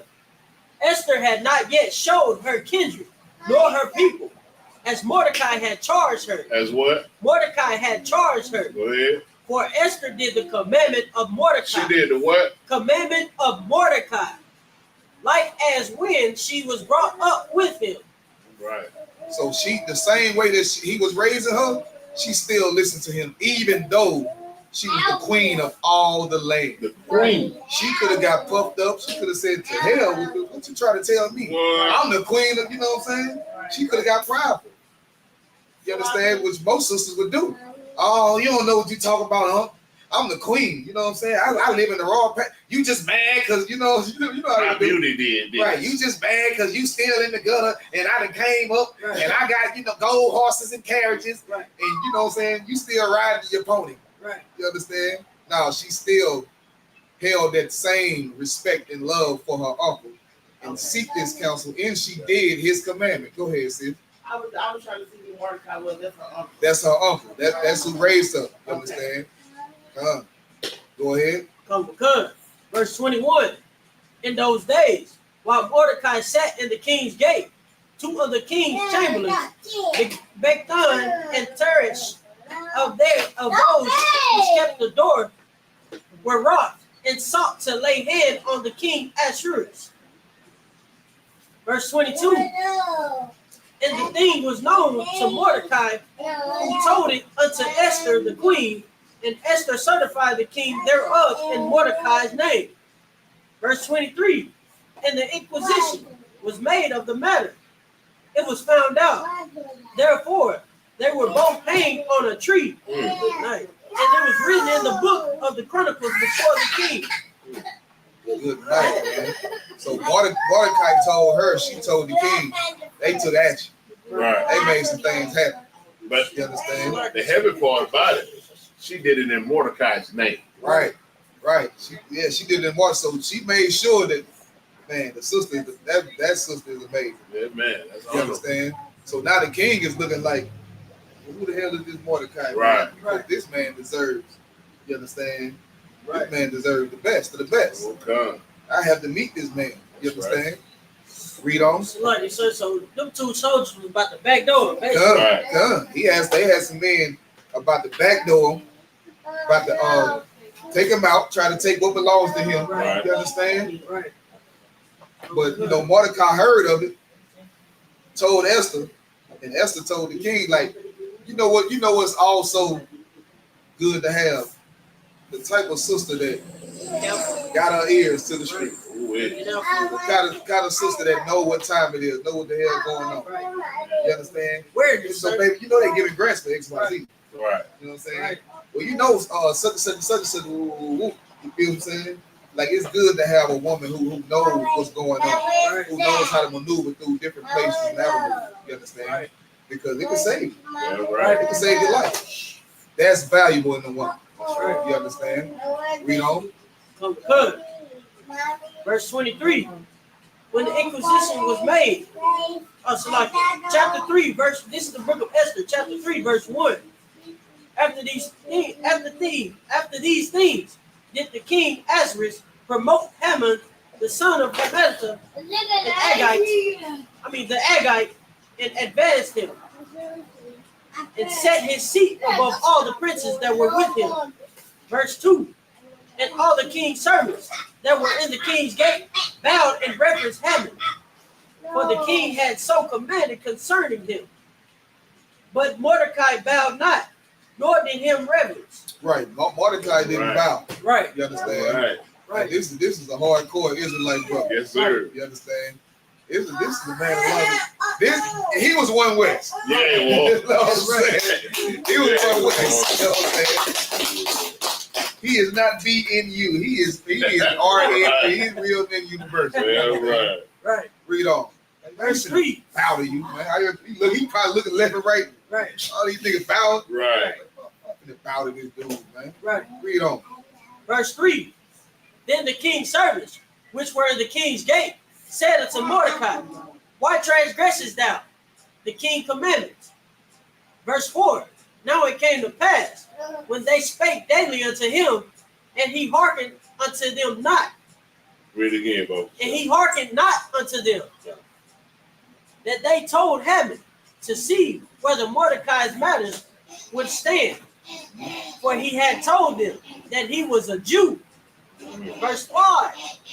And when Haman saw that Mordecai bowed not, nor did him reverence, then was Haman full of wrath.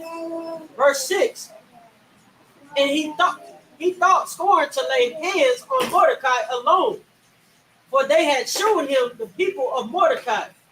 Wherefore Haman sought to destroy all the Jews that were throughout the whole kingdom of Assyria. Good night. Like this remind me of like when I go to my daughter's graduation, and they say, "Now let's stand for the Pledge of Allegiance." And I'm still sitting there, right? And my kids still sitting there, and the white people looking at us like, "What the hell is wrong with you?" Right?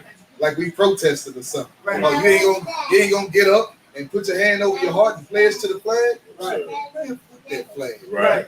Yeah, right. I'm a Jew. You understand? I'm a Jew like Mordecai Jew. You understand? Like we ain't them type of niggas, man. Right. Right. You understand? Pledge allegiance to no one but the outside. Damn right. Damn right, man. Read on. Even the people of Mordecai. Verse 7. In the first month, that is the month of Nisan, in the 12th year of the king Ahasuerus, they cast pur, that is the lot, before Haman, from day to day, and from month to month, to the 12th month, that is the month Adar. Verse 8. And Haman said unto King Ahasuerus, there is a certain people scattered abroad of dispersed among the people in all the premises of thy kingdom, and their laws are diverse from all people, neither keep they the king's laws. Right, they law is different. Right. They law, matter of fact, not only is they law different, it's diverse from all people. Right. Right. You understand? They law is holy. Right. It's separate. It's set apart. Right. It's not the same as everybody else. That's right. You understand? And they probably look at the laws, statutes, and commandments of the Israelites like it's better than our law. Right. It's better than what, you know what I'm saying? If it was our law, we would have did it this way, or we would have did it that way. Right. You understand? Right. But we have the Most High God's law. We have the wisdom of the Most High God. That's right. Right. You understand? This Bible, it ain't nothing to play with. This Bible, I mean, I could say so many things about it in its true context, but it was by Israelites for Israelites. That's You right. understand? This is not a white man book and all that, contrary to popular belief. It's not a white man book. White man wrote it and all this and whatever, all this nonsense that it's not a fairy tale book. This is a history book. That's right. Right. What we're reading right now, this actually happened. Right. You understand? These are historical records. These are actual people who actually lived, and these things actually happened. You understand? Right. Read on now. Therefore, it is not for the king's profit to suffer them. Verse 9. If it please the king, let it be written that they may be destroyed, and I will pay 10,000 talents of silver to the hands of those that have the charge of the business. He put money on their their head. Right. Yeah. You understand? Yeah. He writing a letter, and he want the letter certified by the king, so he can order this hit. Right. So he can put the word out. Right. Put the hit out. You understand? To destroy these. All because Mordecai won't bow. one man wouldn't bow to you. Right. You understand? Had the nerve not to bow to you. You understand? How greedy, man. Nice. Read on. To bring it into the king's treasuries. Verse 10. And the king took his ring from his hand and gave it unto Haman. So, like, real quick, while we on the subject, I don't know how I didn't say this. You understand? Not only do we not bow to them, but they bow down and kiss our boots. That's right. You understand? Right. They bow down and kiss our boots. Right. They bow down. Right. You understand? Right. I mean, one night, what that was out of one, we got a East Indian, an Edomite. We got an Edomite, and a Moabite to kiss our boots in the middle of Bourbon Street, all at the same time. We made history. Good night. We made history, man. All right. You understand? Hey, you should have seen the look on the people's faces. Like, if they get down and kissing their feet. Right. How dare you? You understand? Right. You different. Read on. Come. Verse 10. And the king took his ring from his hand and gave it unto Haman, the son of Hamath, the Agagite, the Jews' enemy. Verse 11. And the king said unto Haman, the silver is given to thee, the people also, to do with them as it seemeth good to thee. Verse 12. Then were the king's scribes called on the 13th day with the first month, 13th day of the first month. And there was written according to all that Haman had commanded unto the king's lieutenants and to the governors that were over every province, and to the rulers of every people of every province according to the written thereof. So the king certified. To the writing thereof. The king certified. And he made it an official order. You understand? And let me show you the power of a woman that's submissive. A power of a woman that's pleasant. Right. You understand? The power of a woman that's obedient and submissive. You understand? Because once again, the king don't know that Esther is an Israelite. Right. The king don't know that he just signed and stamped an order to kill the people of his wife. You understand? Right. And he loved Esther because she's unlike any other woman, of course, because like they said, we have different laws. Right. You understand? And this is a God-fearing woman. This is a righteous woman. That's right. Right. You understand? That's what made her stand out amongst the other women. Right. You understand? The way that she carried herself. Right. The way that she talked. You understand? It goes a long way. Come. Now you're trying. Come. You can't. He calling her into the You can't. calling her into the chamber and stuff like that. She's sitting there with him and things like that. 4 and 4. Oh, when the king called in the chamber? Yeah, calling her and she's sitting in there with the king and stuff like That's, that. that's in chapter 5. I We're gonna skip down a little bit. Come. Time. And if you want, I'll read a little bit. Yeah, I just want to show how the sister conducted herself, man, and how she spoke and was able to get whatever she wanted. Right. You know what I'm saying? And in essence, control the king because of her submissiveness. You That's understand? Like it's a way. It's a way to do everything. It's a right way to do everything. Right. And it's a righteous way to do everything. And just to kind of speed us through, to say what happened next is actually Esther met up with Mordecai to discuss what was going on, and Mordecai gave her orders on how to deal with it and how to handle it with the king. Once she went before the king, she knew how to handle herself, what to say to him, and to present her people that she was of the children of Israel to the king. Right. So we're going to go to Esther chapter 5 and verse 1. Go ahead, sir. Go ahead, you got it. Come. Esther chapter 5 verse 1. Now it came to pass on the 3rd day that Esther put on her royal apparel and stood in the inner court of the king's house, over against the king's house, and the king sat upon his royal throne in the royal house, over against the gate of the house. Verse 2.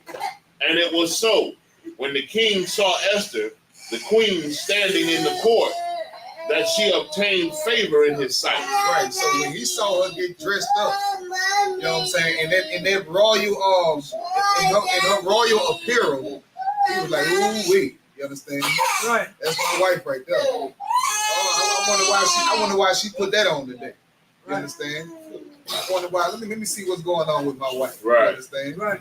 Read on. Cut out of one con. And the king held. She know what that man like. You understand? Absolutely. She put on what that man like. Absolutely. You understand? To get his attention and gain his favor. That's right. You got to study your man. You understand? Do what he like. Right. It ain't gonna hurt you. It's going to help you. That's right. You understand? Read on. Con out of one con. And the king held out to Esther the golden scepter that was in his hand. The scepter is like, you know, the staff that, like the long pole thing that a king have. You know, they sit on their throne and they got this long pole thing. You understand? And it's probably engraved with different designs and, you know, kingdom that he took over and destroyed and, you know, things of that nature, his accomplishment, XYZ. You understand? And he pointed the staff out to her. You get what I'm saying? This is gangster king type shit. Yeah, it is. Your girl over there looking good. You like, you ain't have to say nothing. Yeah. You don't have to say nothing. He raised her up with the staff like, hey. Right. You know what I'm saying? Read on. Con out of one con.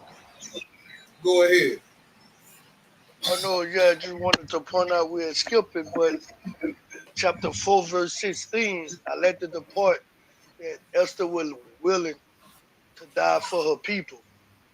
That's right. I'm saying when she went and they fast for her, you know, she's like, if I perish, I perish. I'll read it. I'll read it, you saw. That's an excellent point. If you hold it, you want to read it out? No sweat. Yeah, in Esther chapter 4, verse 16, she said, go, gather together all the Jews that are present in Shushan, and fast ye for me, and neither eat nor drink 3 days, night or day. I also and my maiden will fast likewise. And so will I go in unto the king, which is not according to the law. And if I perish, I perish. Right, so now she gonna do something that's against the law. You understand? She gonna do something that's against the law. To go in somewhere where the king is at, she ain't supposed to go. That's a lot to say, because in that time, if the king did not call for you, you was not supposed to be in his presence. So she was going in before the king without being called, which was against their law in that land. So like it. Where is it when she actually came? That's what I want.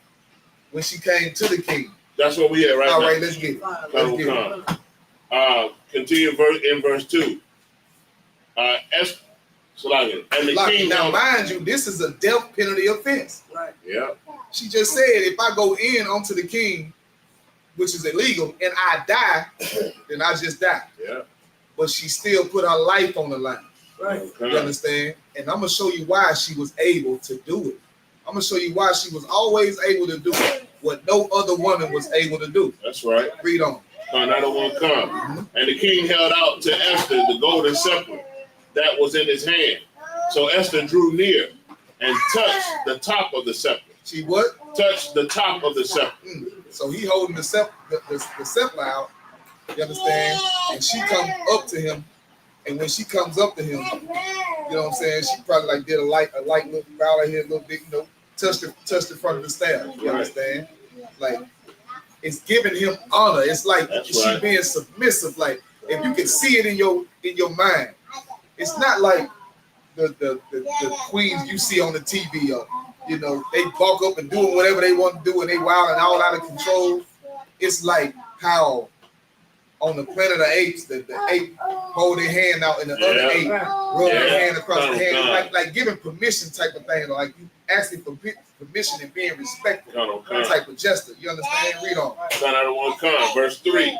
Then said the king unto her, what wilt thou, Queen Esther? He actually know what you want. You know what I'm saying? Read on. And what is thy request? What you want? Right. You understand? Why are you here? Read on.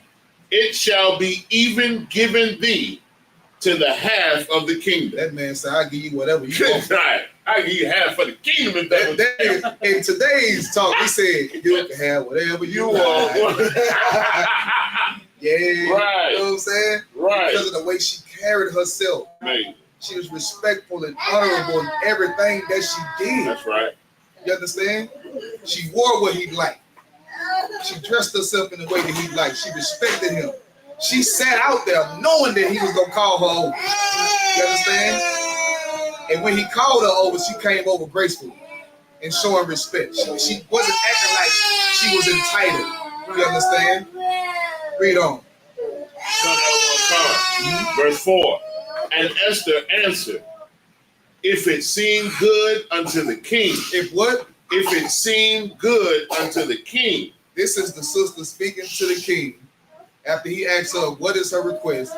He'll give her anything she wants. And she said, what? If it seemed good unto the king. If it's good with you. Read on. Let the king and Haman come this day unto the banquet that I have prepared for him. Now look at what she did, man. She prepared a banquet for him. She already got favor in his eyes. He told her, I'll give you whatever you want, up to the half of everything that I own. Mm-hmm. And you know what she wanted? She wanted to do something for him. Right. If it's okay with you, can I do something for you? Read that from the top. That's what she asked. She asked, if it's okay with you, can I do something for you? But I don't want to come. Go ahead. Verse 4. And Esther answered, if it seemed good unto the king, let the king and Haman come this day unto the banquet that I have prepared for him. She prepared a banquet for him. You understand? For him and what's the other brother name? Haman. Haman, not brother, but for the king and Haman. She prepared a feast for them. You understand? Read on. Come, I don't want to come. Verse 5. Then the king said, cause Haman to make haste. Say what? Cause Haman to make haste. He said, tell Haman, get here now. Hurry up. Hey, tighten up. You know what I'm saying? Right. Like, they ain't have phones back then. Like, you know what I'm saying? They got the messenger. They got the fastest horse. They poured out the Porsche. You understand? The Porsche horse. Right. Tighten up. Hey, man, tell Haman, drop everything. Come quick. Credit trouble. That's it. Read on. Now, I don't want to come. That he may do as Esther hath said. Do as what? As Esther hath said. Good night, man. Read on. Come. So the king and Haman came to the banquet that Esther had prepared. Verse 6. And the king said unto Esther at the banquet of wine, what is thy petition? And it shall be granted thee. Who? And it shall be granted thee. Who said that? The king said, Salakia, and the king said unto Esther at the banquet of wine, what is thy petition? And it shall be granted thee. Listen, man, this banquet is all that. You went above and beyond. You understand? Nobody has ever done something like this for me. You understand? I greatly appreciate what you did for me. What is it that you want? I'm going to give it to you, whatever you want. Right. You understand? Read on. And what is thy request? Even to the half of the kingdom. Right. It shall be performed. That's right. So whatever you ask me to do, I'm going to do it. Right. That's my word. You understand? Read on. Come, I don't want to come. Verse 7. Then answered Esther and said, my petition and my request is, verse 8, if I have found favor in the sight of the king. Man, listen, the way the sister talk, man. Right. The way the sister talk. Man, how the hell can you say no, man? Man. Yeah. I damn near pull my wallet out, man. No. But the brother reading this, I damn near pull out. Let's get the card, baby. Bring it back. Yeah, man. What the video, they be like,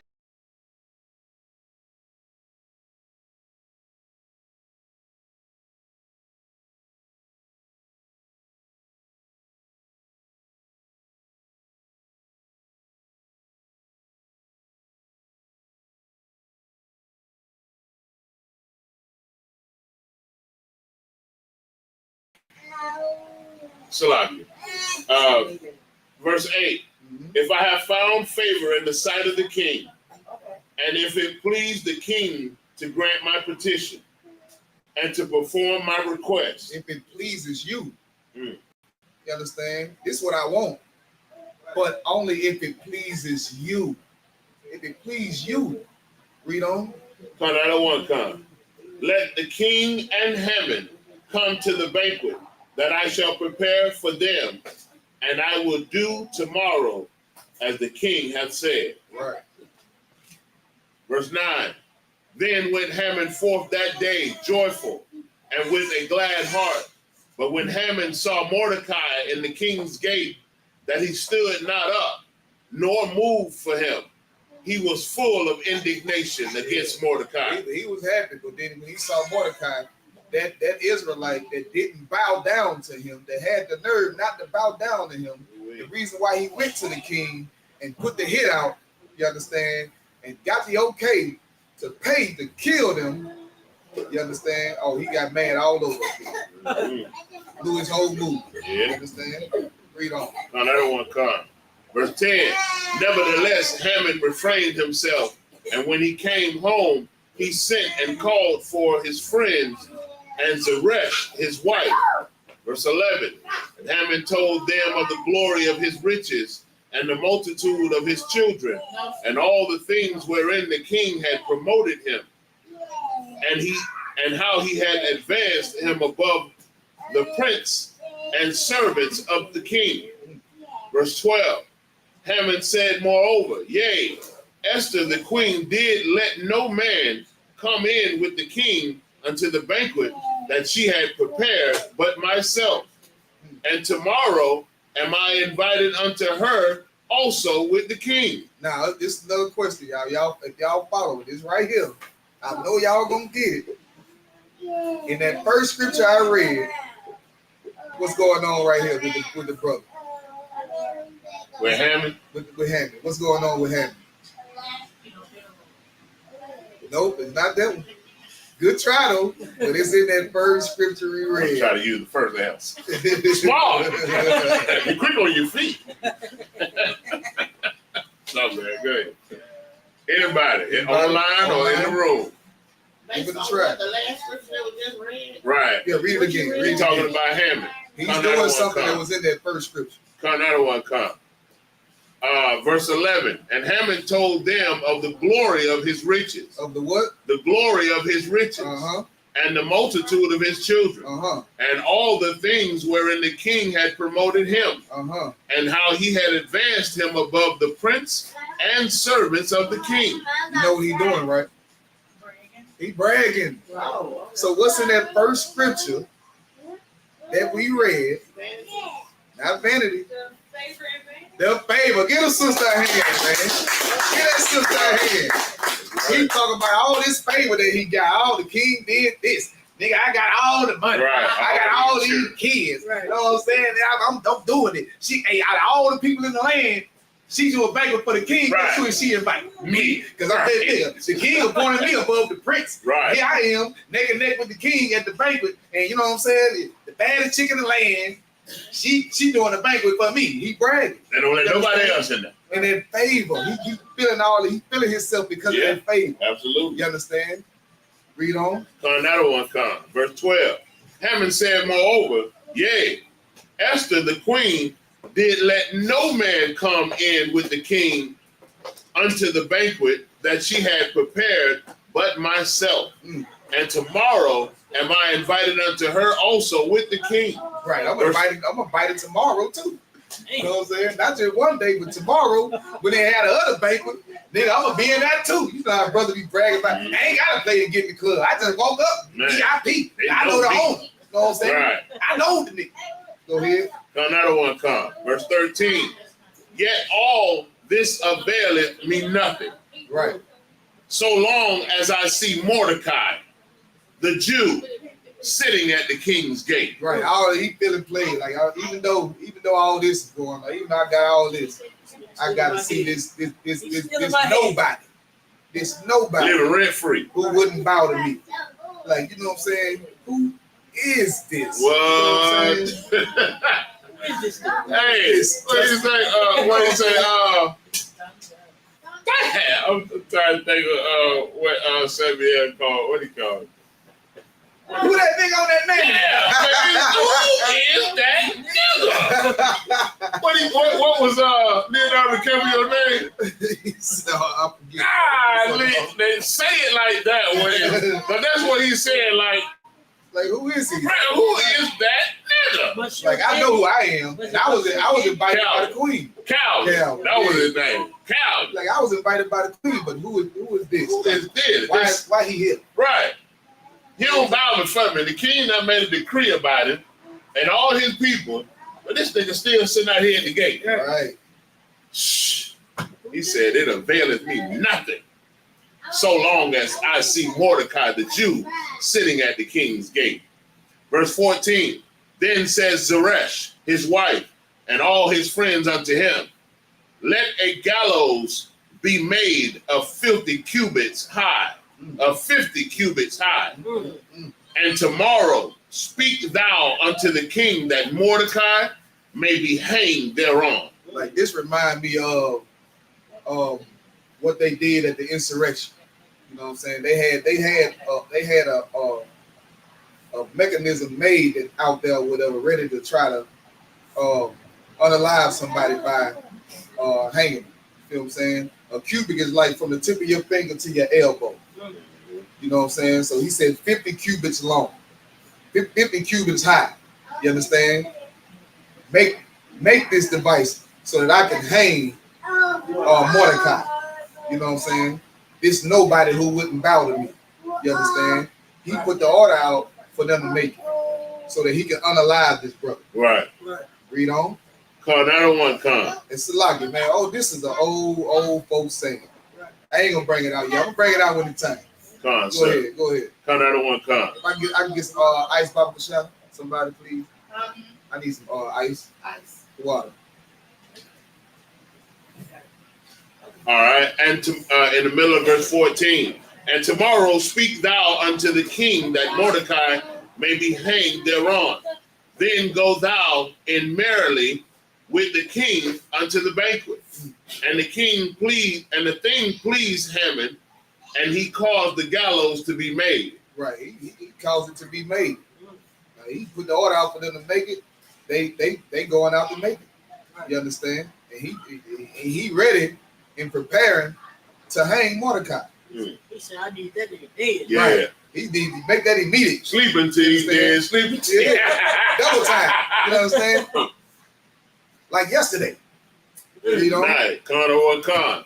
Esther chapter 6 and verse 1. Mm-hmm. On that night could not the king sleep, and he commanded to bring the book of records of the chronicles, and they were read before the king. Mm-hmm. Verse 2.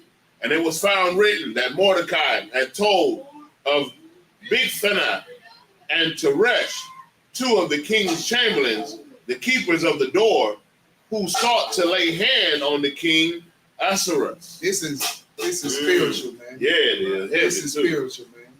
You understand? And this is why brothers should always make sure that they trying to keep a good record. Right. Because brothers gonna remember the good things that you've done for them, man.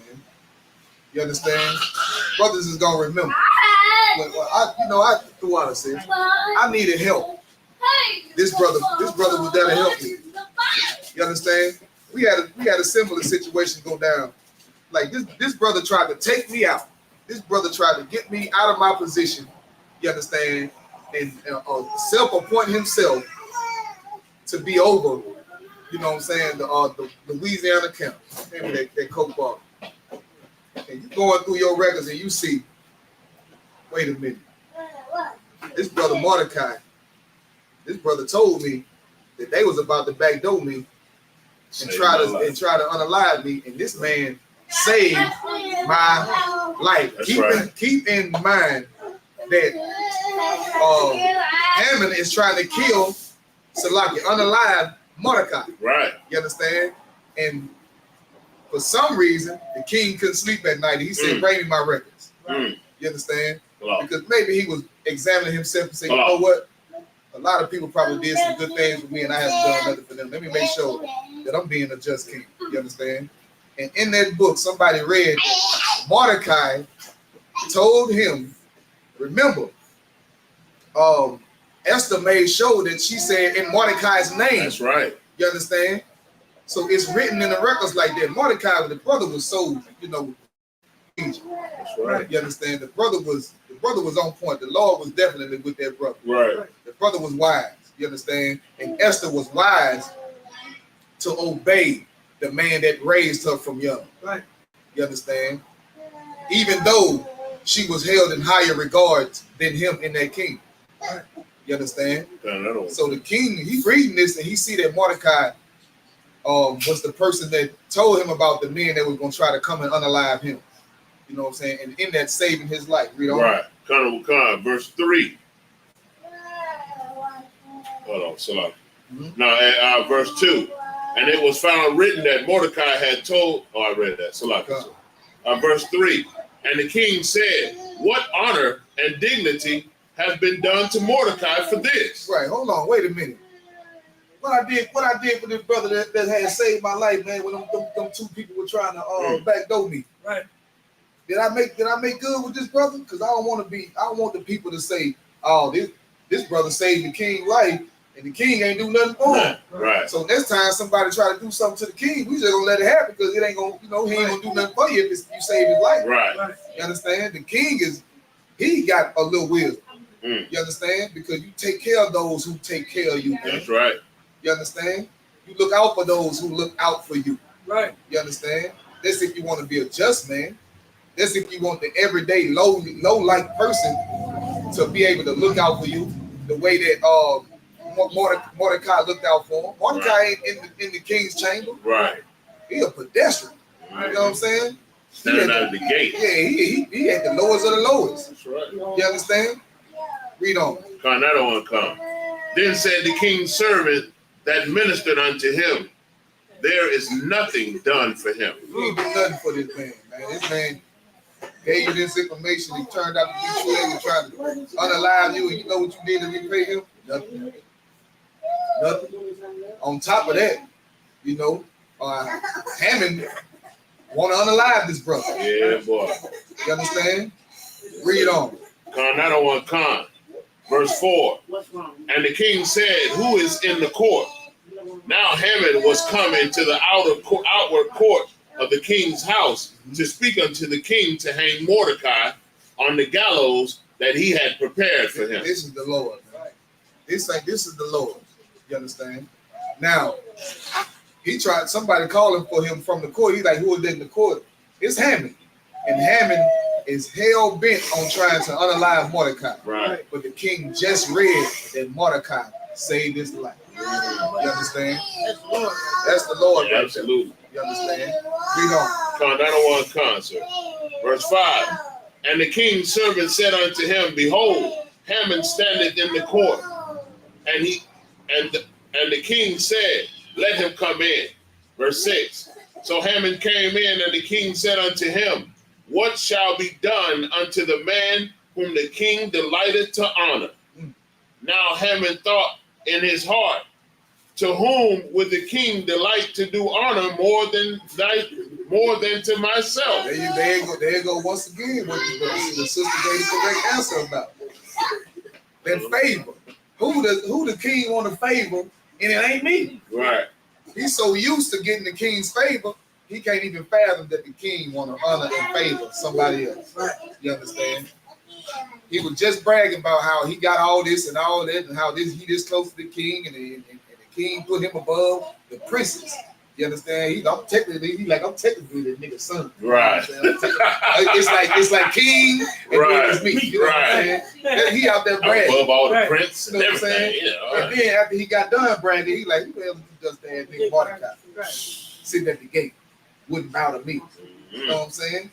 That's all right. And now it's been turned around on him.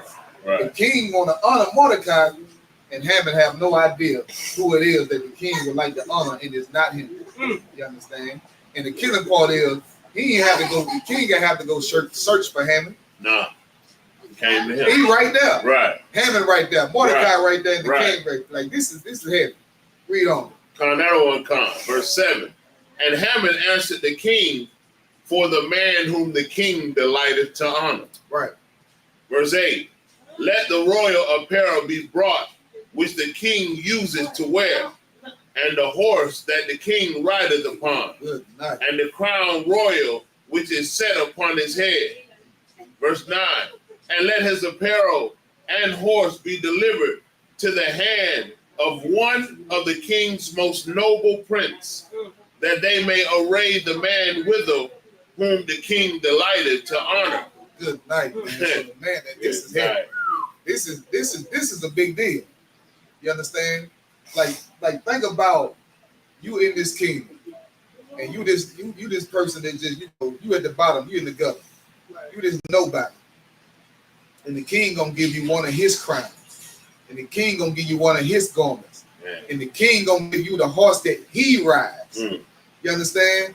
Like, man, that's powerful. Right. You understand? That's something to have some pride about. Right. And the brag. That's an honorable thing. Like if somebody want to honor you, they honor you like that. Listen now, hey. The manager called me up there and give me the garment that REI gave him. I'm gonna be an honor. Right. Wait. That's gonna be an honor. Right. You understand? Like this is heavy, man. Read on. Hammond went from moonwalking in the mirror and singing Britney Spears songs to, oh man, his face was hurt. This nigga wild. This nigga wild. Wow. Go ahead, God, I don't want to come. And bring him on horseback through the streets of the city, and proclaim before him, thus shall it be done to the man whom the king delighted to honor. So look, if I could. Now imagine you dressed up in the king garment, riding the king's horse, and wearing the king's crown, but you're not the king. But you're not the king. And everybody see you coming, they like, it's the king. And they riding you through the city. And when they see you, they like, that ain't the king, that's Mordecai. That's Haman. That's Haman, Salaki. Read on. Verse 10. Then the king said to Haman, make haste and take the apparel. Yeah. Oh no, just wanted to say, the spirit he was walking in, like he acting like he so righteous and just wanted to honor somebody, but he really was trying to lift up himself. Right. Saying the story he was in, he's saying all of this like to do this to whatever man, but he really think it's him. So he going above and beyond. That's all I wanted to say. Right. Yeah, right. He wanted to be king. Always in the courtyard and shit. You know what I'm saying? Always, like he was like those women who came with Esther. Right. The Bible said that pride cometh before the fall. Damn right. Read on. God, I don't want to come. Verse 10. Then the king said to Haman, make haste and take the apparel and the horse, as thou hast said, and do even so to Mordecai the Jew that sitteth at the king's gate. Let nothing fail of all that thou hast spoken. Verse 11.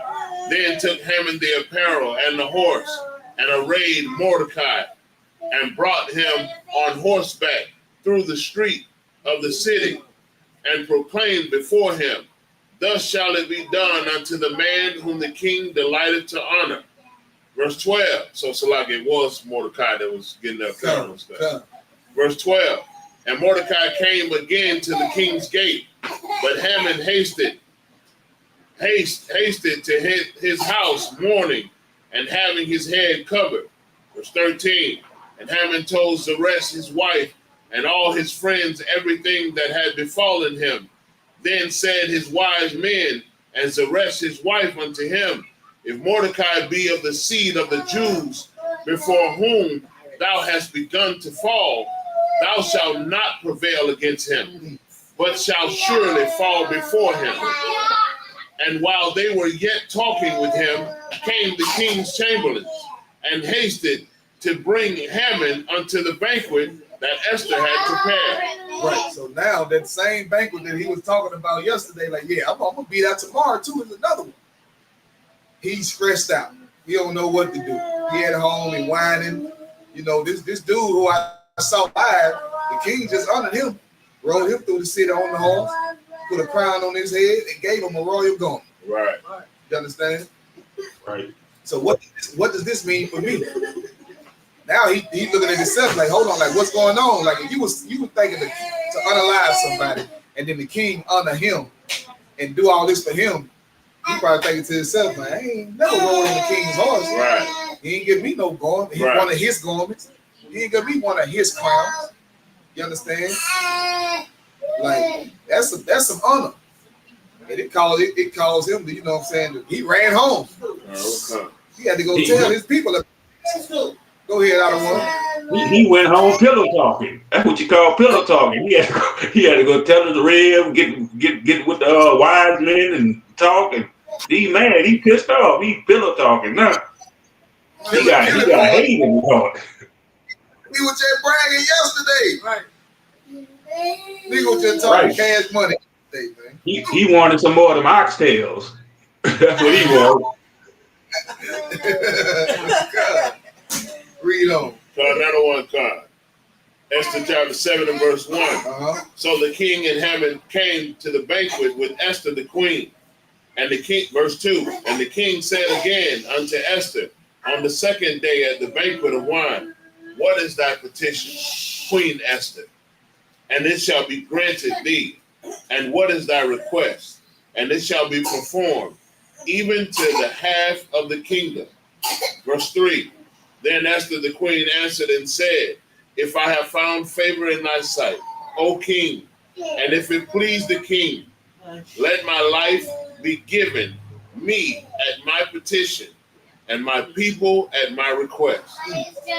Verse 4, for we are sold, I and my people, to be destroyed, to be slain, and to perish. But if we had been sold for bondmen and bondwomen, I had held my tongue, although the enemy could not countervail the king's damage.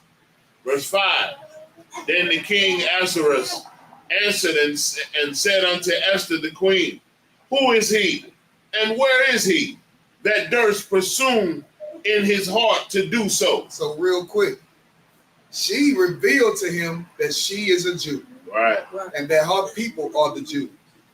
And that somebody wants to unalive her people. Even her, because she's part of her people. That's right. You understand? And so the king is like, who the hell, who did this? This is why you brothers, when you get ranked, you can't just go around and, doing things without, being clear about the rank and order. You make sure that everything is how it's supposed to be. You understand? Do things in decency and in order. That's right. Because you might overdo something that you really wasn't supposed to be permitted to do. And it may backfire on you. Like it backfired on this heat. You understand? That's right. Read on. Another one come. Verse 6. And Esther said, the adversary and enemy is the wicked Haman. The who? The wicked Haman. Now, mind you, she prepared a banquet for Haman and the king. You understand? And you can imagine how Haman was acting. You understand? I know the king see it. You're always in the courtyard. You understand? You're braggadocious. You're probably, giving commands. You eating at the table with the king at the feast. You probably, hey, Haman, bring me some more of them grapes. Yeah, king, you know what I'm saying? Yeah, acting like you somebody. You understand? Always seeing your face. Right. Always in the castle, like, always in the courtyard, like this belongs to you. You understand? Read on. Another one comes. Then Haman was afraid before the king and the queen. Verse 7. And the king, arising from the banquet of wine in his wrath, went into the palace garden. And Haman stood up to make request of his life to Esther the queen. For he saw that there was evil determined against him by the king. Right. Now Haman see that the king is against him. You understand? He know it's over with. Now he pleads for his life. You understand? Read on. Come on, I don't want to come.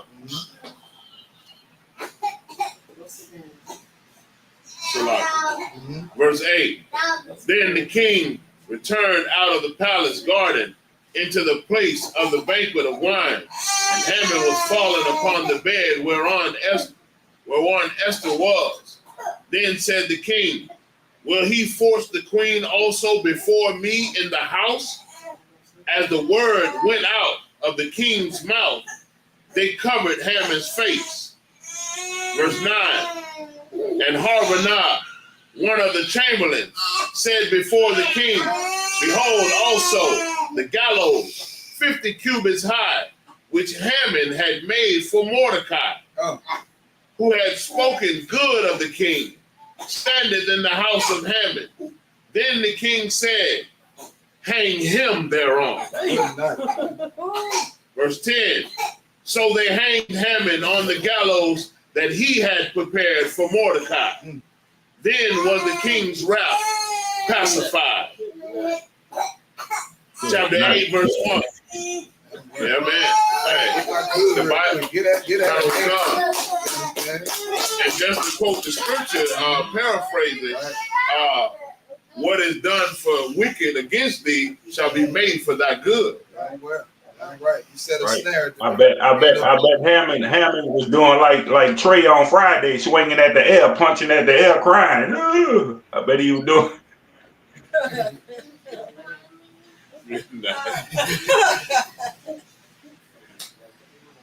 Esther chapter 8 and verse 1. On that day did the king Ahasuerus give the house of Haman, the Jews' enemy, unto Esther the queen. And Mordecai came before the king, for Esther had told what he was unto her. And the king took off his ring, which he had taken from Haman, and gave it unto Mordecai. Right. So now the king gave Mordecai the same ring that he gave Haman. She revealed to the king that this my uncle that told, you know what I'm saying, me that they was coming against you and that they was going to backdoor you.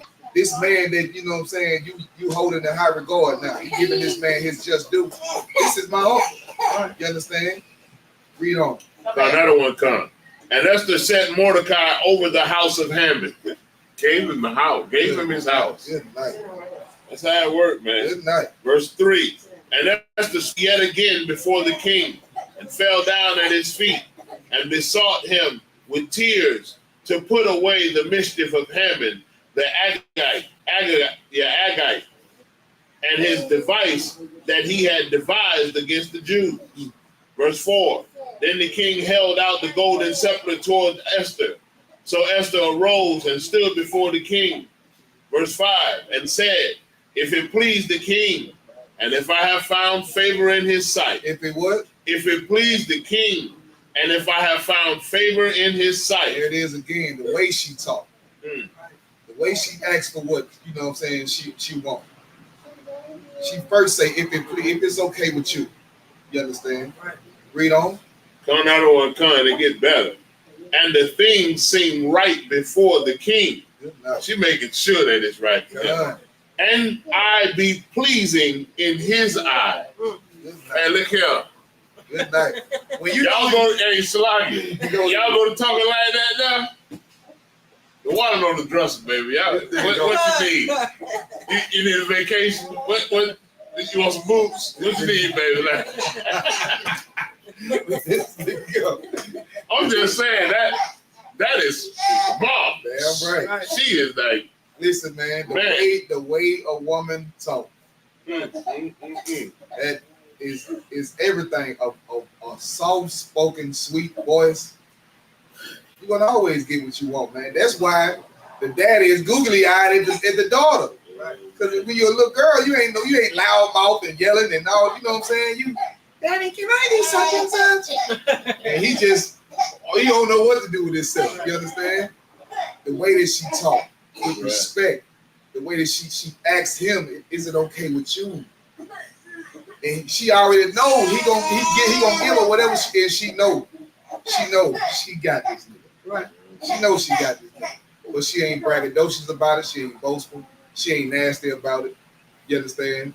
She still is humble about it. That's right. If it pleases you, if it's okay with you, if it seems right to you, you know what I'm saying? Like she showed like Mordecai raised her right. Yeah. Give that brother a hand. He raised her right. You understand? Absolutely. Y'all ain't giving Mordecai no hand.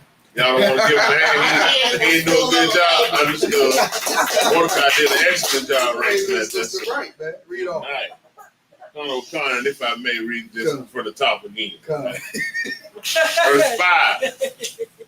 And said, if it please the king, and if I have found favor in his sight, and the thing seem right before the king, and I be pleasing in his eyes, let it be written to reverse the letters devised by Haman, the son of Hammedatha, the Agite, which he wrote to destroy the Jews, which are in all the king's provinces.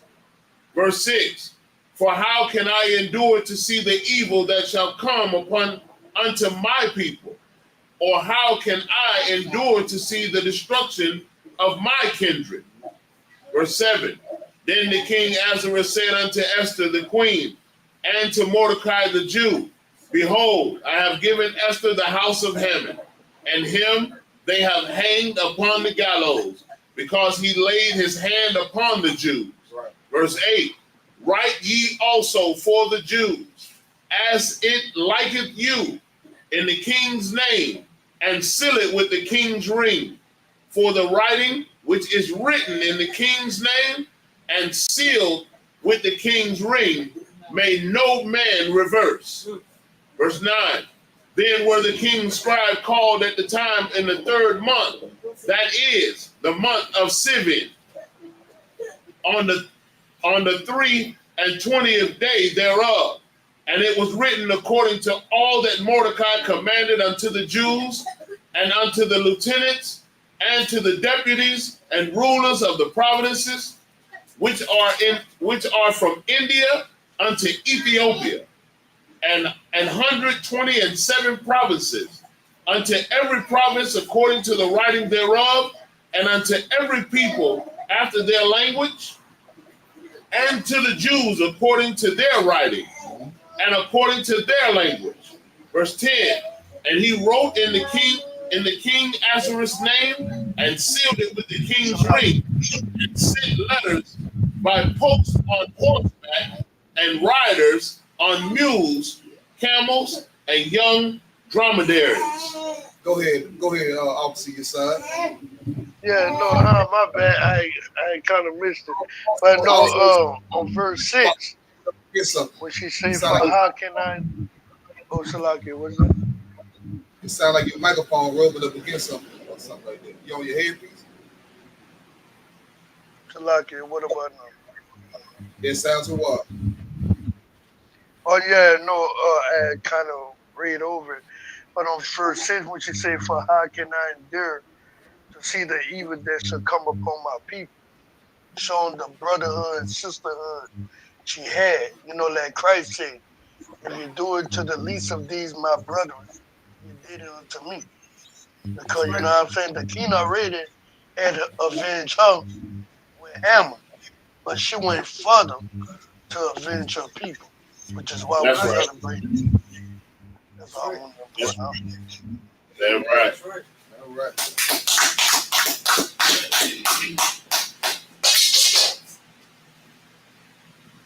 Might have to do a little skipping down. Kind of. Let me see. It's getting kind of, you know. We can skip to chapter 9. And 9. We'll start at 9 and 20. This goes into the festival of Purim. Esther chapter 9 and verse 20. And Mordecai wrote these things and sent letters unto all the Jews that were in all the provinces of the king Ahasuerus, both nigh and far. 21, to establish this among them, that they should keep the 14th day of the month, Adar, and the 15th day of the same yearly. Verse 22, as the days wherein the Jews rested from their enemies, and the month which was turned unto them from sorrow to joy, and from mourning into a good day, that they should make them days of feasting and joy, and of sending portions one to another, and gifts to the poor.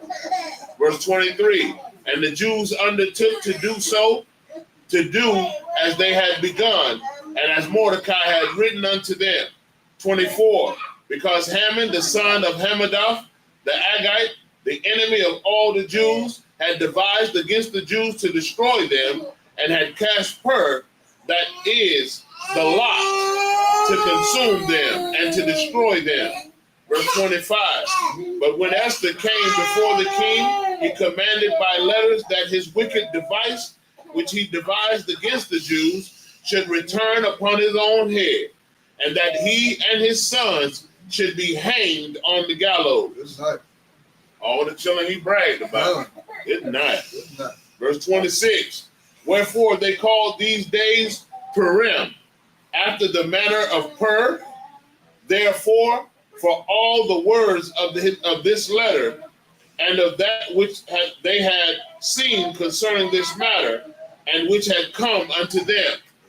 Verse 27, the Jews ordained and took upon them, and upon their seed, and upon all such as joined themselves unto them, so as it should not fail, that they would keep these 2 days, according to their writing, and according to their appointed time every year.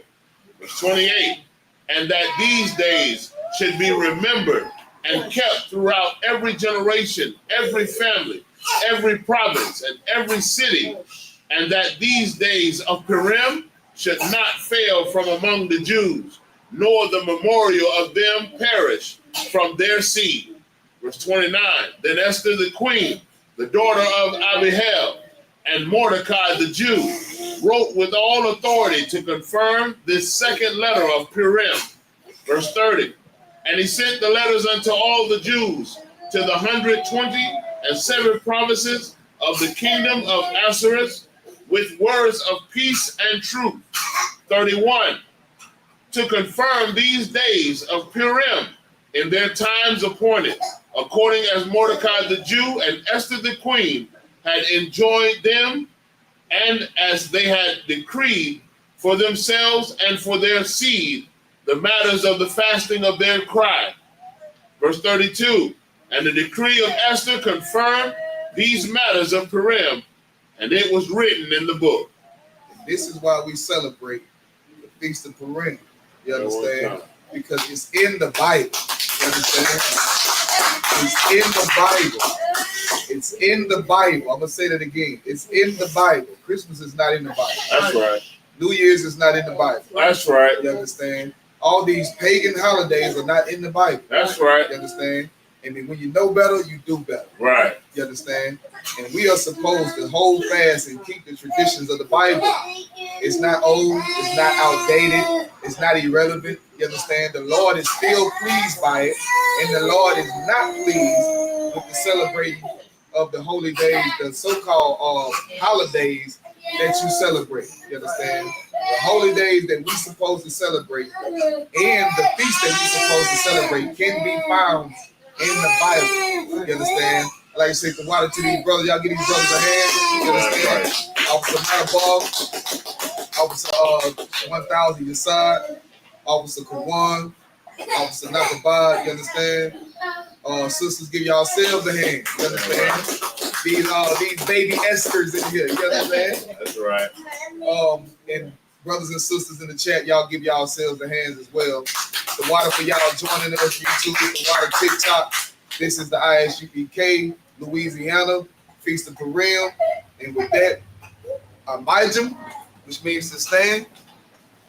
We're gonna give one courtesy salute to the sister, to the teacher. Oh, you got it. Go ahead. Men of Israel, we're going to give one courtesy salute to the teacher. Men of Israel, Majim Shabbat. Majim Barak. Y'all, Hashem Yahweh Shabbat. Yashamatah. Sar, turn and face the sister of Majim, which means to stand. Men of Israel, we're going to give one courtesy salute to the sisters.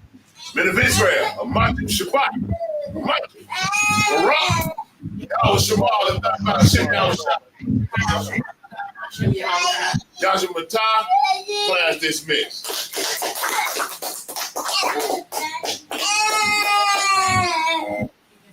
Damn right, man. The Lord's 56th annual Passover is coming up April 12th, 2025. We'll be in Atlanta, Georgia.